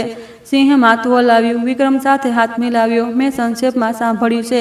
વિક્રમે વળાંક વગર કહ્યું, મારી પાસે મની લોન્ડરિંગ પ્રવૃત્તિનો પુરાવો છે અને મને વિશ્વાસ છે કે તેની પાછળનો વ્યક્તિ મારી પત્નીના મૃત્યુ સાથે પણ જોડાયેલો છે. સિંહ બેસી ગયો, આંખો કેન્દ્રિત. શું તમે મને બતાવી શકો છો? વિક્રમે યુએસબી તેની તરફ ખસેડી દીધી. સિંહે તેને તરત ન લગાવ્યો. તેને વિક્રમને થોડી વાર જોયો. શું તમે માનસિક રૂપે તૈયાર છો? વિક્રમે ખચકાટ વિના કહ્યું, હું વર્ષથી છું. સિંહે ધીમેથી માથું હલાવ્યું અને પછી ડેટાની તપાસ શરૂ કરી. રૂમમાં સન્નાટો છવાઈ ગયો. બસ કીબોર્ડની નિયમિત ખટખટનો અવાજ આવી રહ્યો હતો. થોડીવાર પછી સિંહે માથું ઊંચક્યું. આ વસ્તુઓ ખૂબ મૂલ્યવાન છે, પણ જૂના કેસમાં સાથે જોડવા માટે અમને એક વધુ પગલાંની જરૂર છે, રેકોર્ડિંગ. વિક્રમે કહ્યું. સિંહે તેને જોયો. તમે આ વિશે વિચાર્યું છે? બીજો કોઈ રસ્તો નથી, વિક્રમે જવાબ આપ્યો. સિંહે માથું હલાવ્યું. સાચું છે, પણ તેને સાવધાનીથી કરવું પડશે. આ વ્યક્તિ એવો નથી જે સરળતાથી ભૂલ કરે. વિક્રમ ચૂપ રહ્યો. તે આ કોઈનાથી પણ વધુ સમજતો હતો. શું તમે તે વ્યક્તિ સુધી સરળતાથી પહોંચી શકો છો? સિંહે પૂછ્યું. વિક્રમે માથું હલાવ્યું. અમે હજી પણ અવારનવાર મળીએ છીએ. સિંહે થોડું વિચાર્યું. તો ઠીક છે, તમે વાત કરનારા હશો, પણ અમે પાછળથી સમર્થન કરીશું, અમિતે વચ્ચે કહ્યું. અને કાયદેસર રીતે આ મામલામાં રેકોર્ડિંગ સ્વીકારવામાં આવી શકે છે જો તે ગંભીર ગોપનીયતાનું ઉલ્લંઘન ન કરતી હોય, સિંહે કહ્યું. પણ મહત્વપૂર્ણ એ છે કે તેને અન્ય પુરાવાઓ સાથે જોડવામાં આવે. વિક્રમે માથું હલાવ્યું. હું સમજુ છું. એક નાનું મૌન. શું તમે ખરેખર આ કરવા માંગો છો? સિંહે પૂછ્યું. વિક્રમે સીધો તેની તરફ જોયું. જો હું નહીં કરું તો મને ક્યારેય સત્યનો ખ્યાલ નહીં આવે. સિંહે વધુ ન પૂછ્યું. તેણે માથું હલાવ્યું. ઠીક છે, અમે એક યોજના બનાવીશું. બેઠક લગભગ 2 કલાક સુધી ચાલી. દરેક વિગત પર ધ્યાનથી ચર્ચા કરવામાં આવી. સ્થાન, સમય, પહોંચવાનો તરીકો, અંધાર્ય પરિસ્થિતિ નિપટવાનો તરીકો. અહીં કોઈ જગ્યા નહોતી. બધું ગણતરી અનુસાર થવું જોઈએ. જ્યારે વિક્રમ કાર્યાલયમાંથી નીકળ્યો તો સાંજ થઈ ચૂકી હતી. સૂર્યની રોશની ઝાંખી પડી રહી હતી. ઇમારતો પર એક હળવો પીળો રંગ છોડી રહી હતી. તે હોટલ પાછો આવ્યો. માયા હજી પણ રૂમમાં હતી. જ્યારે તેણે તેને જોયો તો તેણે તરત માથું ઊંચક્યું. શું થયું? તેણીએ પૂછ્યું. વિક્રમ અંદર આવ્યો. દરવાજો બંધ કરી દીધો. અમે પોલીસ સાથે કામ કરીશું. માયા થોડીવાર શાંત રહી અને પછી માથું હલાવ્યું. સારું છે. વિક્રમ તેની સામે બેસી ગયો. અમને એક મુલાકાતની જરૂર પડશે. માયાએ તેને જોયો. તે વ્યક્તિ સાથે. વિક્રમે માથું હલાવ્યું. માયાને ડર ન બતાવ્યો, પણ તે સંપૂર્ણપણે સહજ પણ નહોતી. શું આ ખતરનાક છે? વિક્રમે થોડું વિચાર્યું. અમે જોખમને ઓછું કરવા માટે બધું કરીશું. માયાએ ધીમેથી માથું હલાવ્યું. તમારે સીધા સામેલ થવાની જરૂર નથી, વિક્રમે આગળ કહ્યું. તમારે બસ એક સુરક્ષિત જગ્યા પર રહેવાનું છે. માયાએ તેને જોયો. તેની આંખોમાં જીદ નહીં, પણ ભાગ લેવાની, કંઈક સાર્થક કરવાની જરૂર હતી. તેણે ધીમેથી શ્વાસ છોડ્યો. હું સમજુ છું, પણ આ વખતે વયસ્કોને સંભાળવા દો. માયાએ કોઈ વધુ દલીલ ન કરી. તેણે બસ માથું હલાવ્યું. શું તમે ડરી રહ્યા છો? વિક્રમે પૂછ્યું. માયા થોડી સેકન્ડ માટે શાંત રહી અને પછી કહ્યું, હા. વિક્રમ તે સીધા જવાબથી હેરાન હતો. પણ હું તો પણ કરવા માંગુ છું, તેણીએ આગળ કહ્યું. વિક્રમે તેને જોયું અને પછી ધીમેથી માથું હલાવ્યું. હું પણ. તે સાંજે વિક્રમ હોટેલના રૂમમાં એકલો બેઠો હતો. કાચની બારીમાંથી શહેરને જોઈ રહ્યો હતો. મેજ પર ફોન બાજુમાં તે દસ્તાવેજો હતા જે અમિતે મોકલેલા હતા. તેને હવે કોઈ શંકા નહોતી, કોઈ ખચકાટ નહોતી. બસ એક જ રસ્તો હતો અને આ વખતે તે અંત સુધી જશે. બાજુના રૂમમાં માયા સૂઈ ચૂકી હતી. ઘણા મહિનાઓમાં પહેલીવાર તે એક શાંત જગ્યા પર સૂઈ હતી. આ ચિંતા વિના કે કાલે તે ક્યાં હશે. પરંતુ બંને જાણતા હતા કે આ શાંતિ ફક્ત અસ્થાયી હતી, કારણ કે તેઓ એક એવા ટકરાવમાં પગ મૂકવાની તૈયારી કરી રહ્યા હતા જેનું પરિણામ કોઈ નહોતું કહી શકતું.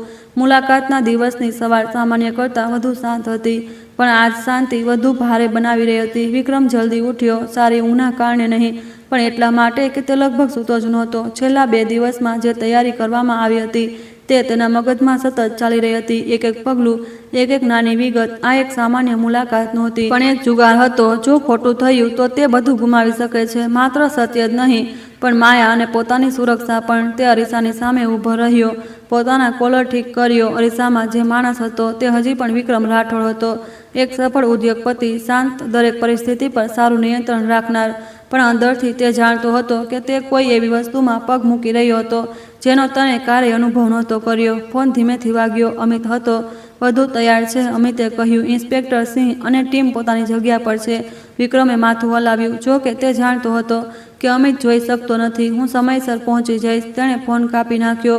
માયા તરફ ફર્યો. તે રૂમમાં દરવાજા પર ઊભી હતી, નવા કપડાં પહેરેલા જે તેણે પાછલા દિવસે તૈયાર કર્યા હતા. તેણે આ સમયે જોઈને કોઈ નહોતું વિચારી શકતું કે આ એક બાળક છે જેના આટલા લાંબા સમય સુધી રસ્તા પર રહ્યું છે. પણ તેની આંખો તેજ હતી, સતર્ક અને ઉંમરથી વધુ ગંભીર. તમે અહીં જ રહેશો, વિક્રમે કહ્યું. રાકેશ અને એક બીજો માણસ બહાર રહેશે. કોઈના માટે દરવાજો ન ખોલવો. માયાએ માથું હલાવ્યું. મને ખબર છે.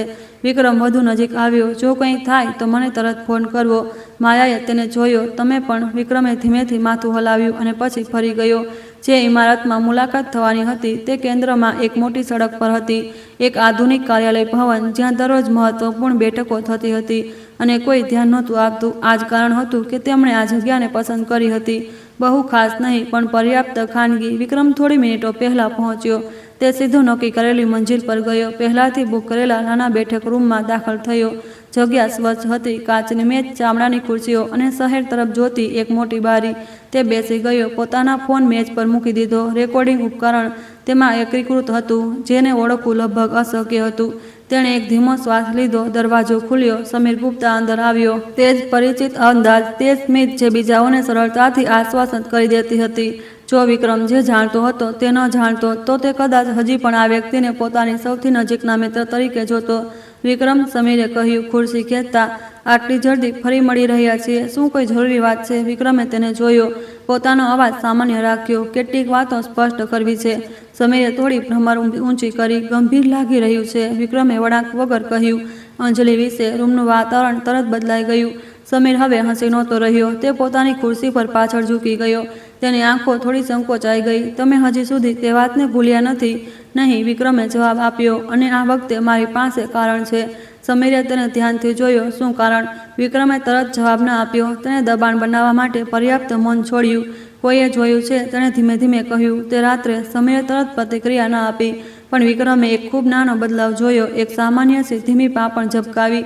શું જોયું? સમીરે પૂછ્યું. આગ લાગતા પહેલા કોઈ ઘરમાં ઘૂસ્યું હતું, વિક્રમે કહ્યું. કોઈ અજાણ્યો નહીં. સમીર ધીમેથી હસ્યો. પણ હવે સ્વાભાવિક નહોતું. તમે હવે બકવાસ વાર્તાઓ સાંભળી રહ્યા છો. વિક્રમ હસ્યો નહીં. મેં ફરીથી તપાસ કરી છે. કેમેરાએ કારને આવતા રેકોર્ડ કરી છે. સુરક્ષા પ્રણાલી બંધ હતી. સમીર થોડી સેકન્ડ માટે ચૂપ રહ્યો અને પછી ખંભા ઉછાળ્યા. કદાચ આ માત્ર એક સંયોગ હતો. કદાચ. વિક્રમે માથું હલાવ્યું. પણ હું સંયોગો પર વિશ્વાસ કરતો નથી. સમીરે તેને જોયો. તેની આંખો બદલાવા લાગી. હવે સંપૂર્ણપણે આરામદાયક નહીં, પણ હજી પણ શાંત રહેવાનો પ્રયત્ન કરી રહ્યો હતો. તમે શું કહેવા માંગો છો? સમીરે પૂછ્યું. વિક્રમ આગળની તરફ ઝૂક્યો. હું સાંભળવા માંગુ છું કે તમે શું કહો છો. એક મૌન. સમીરે તરત જવાબ ન આપ્યો. તે વિક્રમને એવી રીતે જોઈ રહ્યો હતો જાણે તે માપી રહ્યો હોય કે તે કેટલું જાણે છે. તમે મારા પર શંકા કરી રહ્યા છો? સમીરે પૂછ્યું. અવાજ ધીમો. વિક્રમે મોં ન ફેરવ્યું. હું પૂછી રહ્યો છું. સમીર ધીમેથી હસ્યો. પણ આ વખતે એક ઠંડુ હાસ્ય હતું. 2 વર્ષ થઈ ગયા વિક્રમ. જો મેં કંઈ કર્યું હોત તો શું તમને લાગે છે કે હું હજી પણ અહીં બેઠો હોત? વિક્રમે નજર જાળવી રાખી. મને લાગે છે કે તમે ખૂબ હોશિયાર છો. સમીર હવે હસી નહોતો રહ્યો. તો તમને લાગે છે કે મેં તમારી પત્નીને મારી? સમીરે સીધું પૂછ્યું. વિક્રમે તરત જવાબ ન આપ્યો. જવાબ આપો, સમીરે કહ્યું. અવાજમાં થોડો તણાવ આવવા લાગ્યો. વિક્રમે સીધો તેની આંખોમાં જોયું. મને લાગે છે કે તમારી પાસે કારણ હતું. સમીરે પોતાની મુઠ્ઠી વાળી પણ જલ્દી ઢીલી કરી દીધી. શું કારણ? વિક્રમે એક નાનો કાગળનો બંડલ મેજ પર મૂક્યો.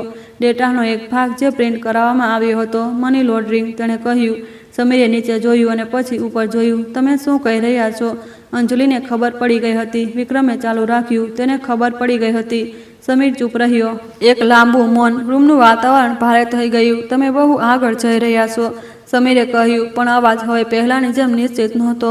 વિક્રમે કંઈ ન કહ્યું. તેણે બસ જોયું. સમીરે શ્વાસ છોડ્યો. પોતાની ખુરશી પર પાછળ ઝૂકી ગયો. માની લો હું આ વસ્તુઓમાં સામેલ હતો તો શું તમને લાગે છે કે હું તેના માટે કોઈને મારી નાખીશ? વિક્રમે જવાબ ન આપ્યો. સમીર ધીમેથી હસ્યો. તમે નથી સમજતા વિક્રમ. આ દુનિયા એટલી સરળ નથી જેટલી તમે વિચારો છો. વિક્રમે માથું ઝુકાવ્યું. તો સમજાવો. સમીર થોડી સેકન્ડ માટે શાંત રહ્યો અને પછી ધીમે ધીમે કહ્યું. કેટલીક વસ્તુઓ છે જો તે સામે આવી ગઈ તો માત્ર હું જ નહીં, તમે પણ બધું ગુમાવી દેશો. વિક્રમે પાંપણ ન ઝબકાવી. હું તૈયાર છું. સમીરે તેને જોયો.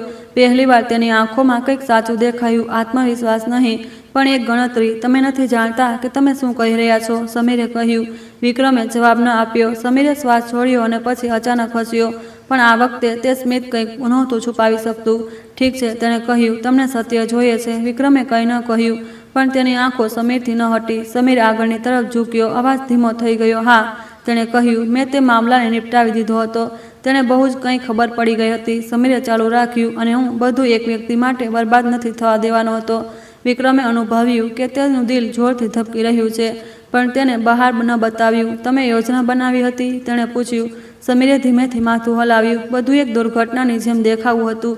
એક મૌન, અને તેમને લાગવું કે મને ક્યારેય ખબર નહીં પડે. વિક્રમે પૂછ્યું. સમીરે ફીકી હસી હસ્યો. મેં એવું જ વિચાર્યું હતું. તે ક્ષણે રૂમનો દરવાજો ખુલ્યો. 3 માણસો અંદર આવ્યા, જેમાં ઇન્સ્પેક્ટર સિંહ પણ હતા. સમીર ગુપ્તા, તમને નાણાકીય ગતિવિધિઓ, ગેરકાયદેસર અને અપરાધિક મામલાઓથી સંબંધિત સંદેહમાં ગિરફ્તાર કરવામાં આવે છે, સિંહે દ્રઢતાથી કહ્યું. સમીર ઉછળી પડ્યો. તેની આંખો આશ્ચર્યથી ગુસ્સામાં બદલાઈ ગઈ. વિક્રમ, તેણે કહ્યું, અવાજ ધીમો અને ઠંડો. તમે આ શું કર્યું? વિક્રમે જવાબ ન આપ્યો. સમૂહના 2 લોકોએ સમીરને પકડી લીધો. સમીરે જોરદાર પ્રતિકાર ન કર્યો, પણ તેની આંખો વિક્રમથી ન હટી. તમને લાગે છે કે અહીં સમાપ્ત થઈ ગયું છે? સમીરે કહ્યું. તમે નથી જાણતા કે તમે કોની સાથે અથડાઈ રહ્યા છો. વિક્રમ શાંત ઊભો રહ્યો. કદાચ તેણે કહ્યું, પણ હું જાણું છું કે હું શું કરી રહ્યો છું. સમીરને રૂમમાંથી બહાર લઈ જવામાં આવ્યો. દરવાજો બંધ થઈ ગયો. જગ્યા ફરીથી શાંત થઈ ગઈ. વિક્રમ ત્યાં એકલો ઊભો રહ્યો. બારીમાંથી બહાર જોઈ રહ્યો હતો. શહેર હંમેશની જેમ હતું, પણ તેના માટે બધું કાયમ માટે બદલાઈ ગયું હતું. સત્ય આખરે કહેવાયું હતું. બેઠક રૂમનો દરવાજો બંધ થયા પછી વિક્રમ ઘણો સમય સુધી શાંત ઊભો રહ્યો.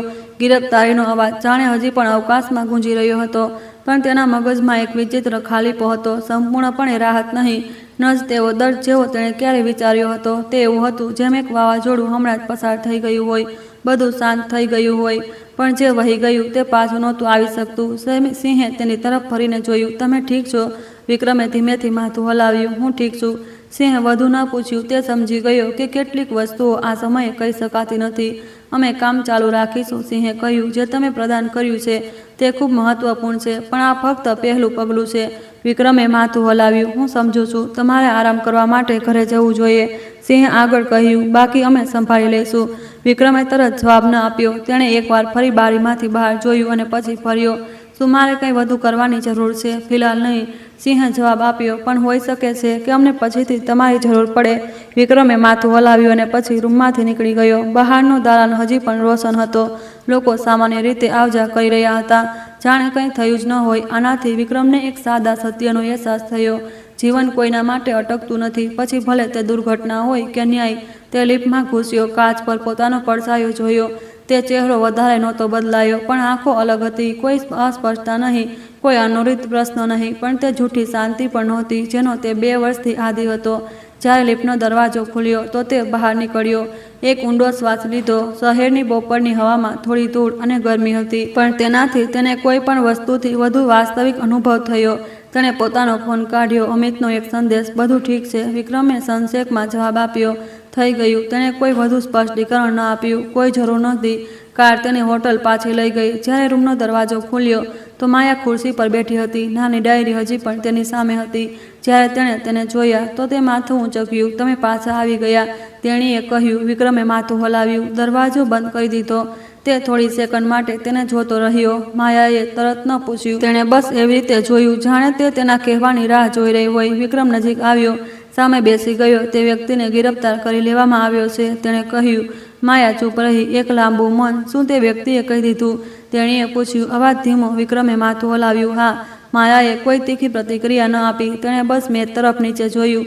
તો શું આ સમાપ્ત થઈ ગયું છે? તેણીએ પૂછ્યું. વિક્રમે તરત જવાબ ન આપ્યો. સંપૂર્ણપણે નહીં, પણ શરૂ થઈ ગયું છે. માયાએ ધીમેથી માથું હલાવ્યું. વિક્રમે તેને જોયો અને કહ્યું. તમે ઘણું બધું કર્યું છે. માયાએ માથું હલાવ્યું. મેં ફક્ત તે જ કર્યું છે જે હું જાણતી હતી, પણ જો તમે ન હોત. વિક્રમ અટકી ગયો. તેણે વાક્ય પૂરું ન કર્યું. માયાએ માથું ઊંચક્યું અને તેને જોઈ. તમે શોધી જ લેતા. વિક્રમને આના પર વિશ્વાસ નહોતો, પણ તેણે દલીલ ન કરી. એક વધુ મૌન. શું તમે ક્યાંક જવા માગો છો? વિક્રમે પૂછ્યું. માયાએ થોડું વિચાર્યું અને પછી કહ્યું. હું મમ્મી પાસે જવા માગું છું. વિક્રમે માથું હલાવ્યું. તે બપોરે તેઓ માલાબાર હિલના કબ્રસ્તાનમાં ગયા. હવામાન બહુ તડકાવાળું નહોતું. વૃક્ષોમાંથી હળવી હવા ચાલી રહી હતી. વાતાવરણ શાંત હતું. બસ પાંદડાઓની સરસરાહટ અને ક્યારેક કોઈના પસાર થવાના પગલાઓનો અવાજ હતો. વિક્રમ એક સાદી કબર સામે ઊભો રહી ગયો. પથ્થરની પાટિયા પર અંજલિનું નામ અને 2 તારીખો ખોદી હતી, જે એક ખૂબ જલ્દી સમાપ્ત થઈ ચૂકેલા જીવનને ચિહ્નિત કરી રહી હતી. તે થોડીવાર શાંત ઊભો રહ્યો અને પછી એક તરફ થઈ ગયો. માયા આગળ વધી. તે કબર સામે ઊભી થઈ અને તરત કંઈ ન કહ્યું. બસ જોતી રહી. વિક્રમે તેને પરેશાન ન કરી. તે સમજી ગયો કે કેટલાક ક્ષણોમાં મૌનની આવશ્યકતા હોય છે. થોડીવાર પછી માયાએ ધીમેથી કહ્યું. મમ્મી, હું અંકલને મળી ગઈ. તેનો અવાજ ધીમો પણ સ્પષ્ટ હતો. અંકલને બધું ખબર પડી ગઈ. વિક્રમે થોડું મોં ફેરવી લીધું. તે વ્યક્તિને પણ પકડી લેવામાં આવ્યો છે. માયાએ આગળ કહ્યું, તમારે હવે ચિંતા કરવાની જરૂર નથી. તે અટકી, જાણે શબ્દો શોધી રહી હોય. હું ઠીક છું, તેણીએ કહ્યું. ખરેખર એક મૌન. વિક્રમ નજીક આવ્યો, પણ હજી પણ અંતર જાળવી રાખ્યું. હું તમારું ધ્યાન રાખીશ, તેણે કહ્યું, અવાજ ઊંડો પણ નિશ્ચિત. જો તમે સહમત હો. માયા ફરી અને તેને જોયો. તેની આંખો પહેલા જેવી નહોતી. હવે માત્ર સતર્કતા કે દ્રઢતા નહોતી, પણ કંઈક નરમ પણ હતું. તમને ખાતરી છે? તેણે પૂછ્યું. વિક્રમે માથું હલાવ્યું. ખાતરી છે. માયાએ તરત જવાબ ન આપ્યો. તેણે તેને ખૂબ વાર સુધી જોયું અને પછી ધીમેથી માથું હલાવ્યું. વિક્રમે ધીમેથી શ્વાસ છોડ્યો. તેનો એક ભાગ, તે ભાગ જેને તેણે અનુભવ્યું નહોતું કે તે ગાયબ હતો. તેઓ ત્યાં થોડી વધુ વાર ઊભા રહ્યા. કંઈ ન કહ્યું. હળવી હવાથી કબર પર રાખેલા ફૂલો ધીમે ધીમે હલી રહ્યા હતા. જ્યારે તેઓ ચાલ્યા ગયા તો વિક્રમ તરત ન ફર્યો. તેણે છેલ્લી વાર એવી રીતે જોયું, જાણે તે શાંતિથી કંઈક કહી રહ્યો હોય. રસ્તામાં માયા બાજુમાં શાંતિથી બેઠી રહી. પહેલાંની જેમ તણાવ નહીં, પણ સંપૂર્ણપણે સહજ પણ નહીં. હું ક્યાં રહીશ? તેણીએ પૂછ્યું. વિક્રમે આગળ સડકને જોયું. જો તમે સહમત હો તો તમે મારી સાથે રહી શકો છો. માયાએ તરત જવાબ ન આપ્યો. પણ આમાં સમય લાગશે, વિક્રમે આગળ કહ્યું. પ્રક્રિયા અને બીજી ઘણી વસ્તુઓ. માયાએ માથું હલાવ્યું. હું સમજુ છું. એક મૌન. મને વધારે જોઈતું નથી, તેણીએ કહ્યું. બસ હવે જવું નથી. વિક્રમે તેને જોયો અને પછી ધીમેથી માથું હલાવ્યું. તમારે હવે નહીં જવું પડે. કાર પરિચિત સડકો પર આગળ વધતી રહી. પણ આ વખતે વિક્રમને એકલતા અનુભવાઈ નહોતી. આગળ ઘણું કામ કરવાનું હતું. કેસ, ગવાહી, કાનૂની પ્રક્રિયાઓ. ન્યાય તરત મળતો નથી અને ક્યારેય સરળ પણ નથી હોતો. પણ 2 વર્ષમાં પહેલીવાર તેને ખોવાયેલો અનુભવ નહોતો થઈ રહ્યો. તે જાણતો હતો કે તે ક્યાં જઈ રહ્યો છે અને સૌથી મહત્વની વાત, તે હવે એકલો નહોતો. આગામી અઠવાડિયા વિક્રમની વિચારસરણી કરતાં વધુ ધીમે ધીમે પસાર થયા. એટલા માટે નહીં કે સમય ખરેખર લાંબો હતો, પણ એટલા માટે કે હવે દરેક વસ્તુનો એક અલગ અર્થ હતો. દરેક ફોન કોલ, વકીલ સાથે દરેક બેઠક, તપાસ એજન્સી સાથે દરેક મુલાકાત, આ બધું તે પ્રક્રિયાનો ભાગ હતું જેમાં તે ઉતાવળ કરી શકતો ન હતો. ન્યાય તરત મળતો નથી અને લાગણીઓથી તો બિલકુલ નહીં. આમાં સમય લાગે છે, પુરાવા લાગે છે, ધૈર્ય લાગે છે, જેની વિક્રમે પહેલાં ક્યારેય કલ્પના નહોતી કરી. કે સપ્તાહની શરૂઆતમાં એક સવારે થયો. કોઈ શોરબકોર નહીં, કોઈ દેખાડો નહીં, પણ ઉદ્યોગના લોકો અને કેટલાક મોટા અખબારોનું ધ્યાન ખેંચવા માટે પૂરતું હતું. વિક્રમ નહોતો ઈચ્છતો કે આ મામલો સાર્વજનિક ચર્ચાનો વિષય બને, પણ તે સમજતો હતો કે કેટલીક વસ્તુઓ સંપૂર્ણપણે નિયંત્રિત નથી કરી શકાતી. માયા તેની બાજુમાં અદાલતને કક્ષમાં બેઠી હતી. એક સાદો પોશાક પહેરેલો, જે અમિતે પહેલાંથી તૈયાર કર્યો હતો. તે વધારે નહોતી બોલી, પણ તેની આંખો હંમેશા આગળની તરફ હતી, જ્યાં બધું નક્કી થવાનું હતું. વિક્રમે તેને એકવાર જોયું અને પછી ઉપર જોયું, જ્યાં ન્યાયાધીશ શરૂઆત કરવાની તૈયારી કરી રહ્યા હતા. સમીરને પછીથી લાવવામાં આવ્યો. હવે તે આત્મવિશ્વાસી, શાંત વ્યક્તિ નહોતો જેને વિક્રમ જાણતો હતો. આંખો હજી પણ તેજ હતી, પણ તેમાં થાક અને કંઈક કડવાશ જેવી વસ્તુ હતી. જ્યારે તેણે વિક્રમને જોયો તો સમીરે કંઈ ન કહ્યું. બસ થોડી સેકન્ડ માટે નજર મેળવી અને પછી ફર્યો. કેસ સાચા ક્રમમાં ચાલ્યો. USB થી મળેલા પુરાવા, નાણાકીય વિશ્લેષણ, રેકોર્ડિંગ, બધું સ્પષ્ટ રીતે રજૂ કરવામાં આવ્યું. કોઈ પણ વિગત નહોતી છોડવામાં આવી. અસ્પષ્ટતાની કોઈ જગ્યા નહોતી. જ્યારે રેકોર્ડિંગ ચલાવવામાં આવ્યું તો આખો રૂમ શાંત થઈ ગયો. સમીરનો અવાજ ગુંજ્યો, સ્પષ્ટ, જેને નકારી શકાય નહીં. વિક્રમે તે તરફ ન જોયું. તેણે બસ મેચ તરફ નીચે જોયું. હાથ હળવેથી એકબીજા પર રાખેલા. તેણે તે રેકોર્ડિંગ પહેલાં જ સાંભળી હતી, પણ આ માહોલમાં તેને ફરીથી સાંભળવું તેને કંઈક ભારે અનુભવ કરાવી રહ્યું હતું. માયા બાજુમાં શાંત બેઠી રહી. તે ન ફરી. તેણે મોં ન ફેરવ્યું. તેણે એવી રીતે સાંભળ્યું જાણે તે ખૂબ લાંબા સમયથી તેની રાહ જોઈ રહી હોય. જ્યારે ન્યાયાધીશે ચુકાદો સંભળાવ્યો તો શાંત માહોલમાં એક એક શબ્દ ગુંજી ઉઠ્યો. અપરાધ નિર્ધારિત કરવામાં આવ્યો. કૃત્યનું નિષ્કર્ષ કાઢવામાં આવ્યું. સજા સંભળાવવામાં આવી. વિક્રમે તરત રાહત અનુભવાઈ નહીં. ફિલ્મો જેવો કોઈ ક્ષણ નહોતો જ્યાં બધું અચાનક ઉજ્જવળ થઈ જાય. બસ એક સ્પષ્ટ અહેસાસ હતો. બધું પોતાના સાચા નામથી બોલાવવામાં આવ્યું હતું. માયાએ ધીમેથી તેનો હાથ પકડ્યો. વિક્રમે તેની તરફ ફરીને જોયું. તે હસી નહીં, પણ તેની આંખો અલગ હતી. કોઈ તણાવ નહીં, કોઈ રહસ્ય રાખવાની ચિંતા નહીં. બસ એક શાંતિ હતી જે તેણે પહેલાં ક્યારેય અનુભવી નહોતી. કેસ પછી તેઓ ચૂપચાપ અદાલતમાંથી ચાલ્યા ગયા. બહાર તડકો હંમેશની જેમ હતો. ગાડીઓ હજી પણ ચાલી રહી હતી. લોકો હજી પણ પોતાનું જીવન જીવી રહ્યા હતા. પણ વિક્રમ અને માયા માટે એક અધ્યાય બંધ થઈ ગયો હતો. તે બપોરે વિક્રમ માયાને શહેરના બહારના વિસ્તારમાં એક ઘરે લઈ ગયો. તે કોઈ મોટો બંગલો નહોતો, ન જ કોઈ અપરિચિત જગ્યા. આ એક એવું ઘર હતું જેને તેણે છેલ્લા થોડા સમયમાં તૈયાર કર્યું હતું. પર્યાપ્ત ખાનગી અને કંઈક નવું શરૂ કરવા માટે પર્યાપ્ત. તમે અહીં રહેશો, વિક્રમે કહ્યું. માયા અંદર આવી અને ચારે બાજુ જોવા લાગી. જગ્યા સ્વચ્છ, એક અલગ રૂમ, એક સ્ટડી ટેબલ, તે વસ્તુઓ જે તેની પાસે ક્યારેય સ્થિર રૂપે નહોતી. તમને આ પસંદ આવ્યું? વિક્રમે પૂછ્યું. માયાએ માથું હલાવ્યું. જી. વિક્રમ હળવું સ્મિત કર્યું. એક દુર્લભ સ્મિત. અમારી કેટલીક ઔપચારિકતાઓ પૂરી કરવી પડશે, તેણે કહ્યું. તરત નહીં, પણ ધીમે ધીમે. માયાએ તેને જોયો. તમે મને દત્તક લેવાની વાત કહી રહ્યા છો? વિક્રમે માથું હલાવ્યું. જો તમે સહમત હો. માયાએ તરત જવાબ ન આપ્યો. તે રૂમમાં ગઈ, બારીમાંથી બહાર જોયું અને પછી ફરી.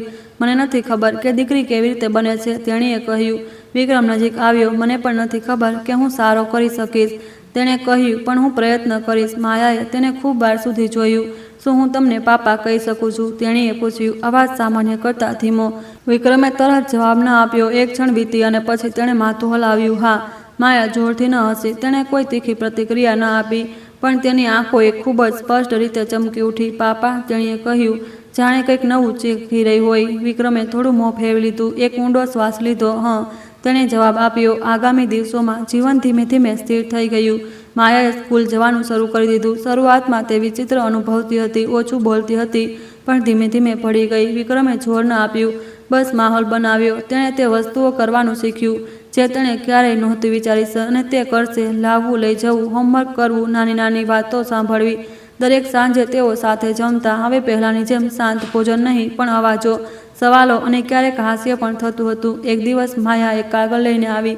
પાપા, તેણે પુકાર્યું. વિક્રમ જે દસ્તાવેજ વાંચી રહ્યો હતો, તેણે માથું ઊંચક્યું. શું છે? માયાએ કાગળ આપ્યો. એક ટેસ્ટ પેપર.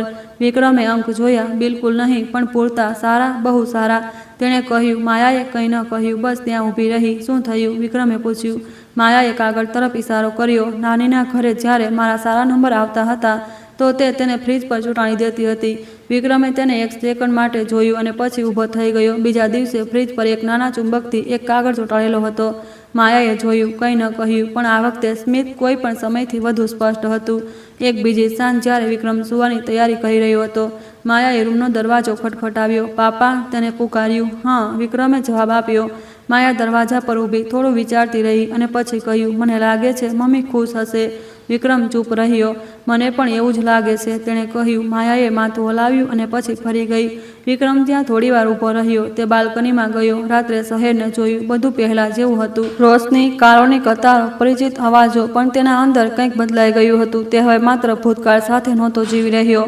તેની પાસે વર્તમાન હતો અને ખૂબ લાંબા સમય પછી પહેલીવાર તેની પાસે એક ભવિષ્ય હતું. થોડા સમય પછી વિક્રમે અંજલિના નામ પર એક નાનું ફાઉન્ડેશન સ્થાપિત કર્યું.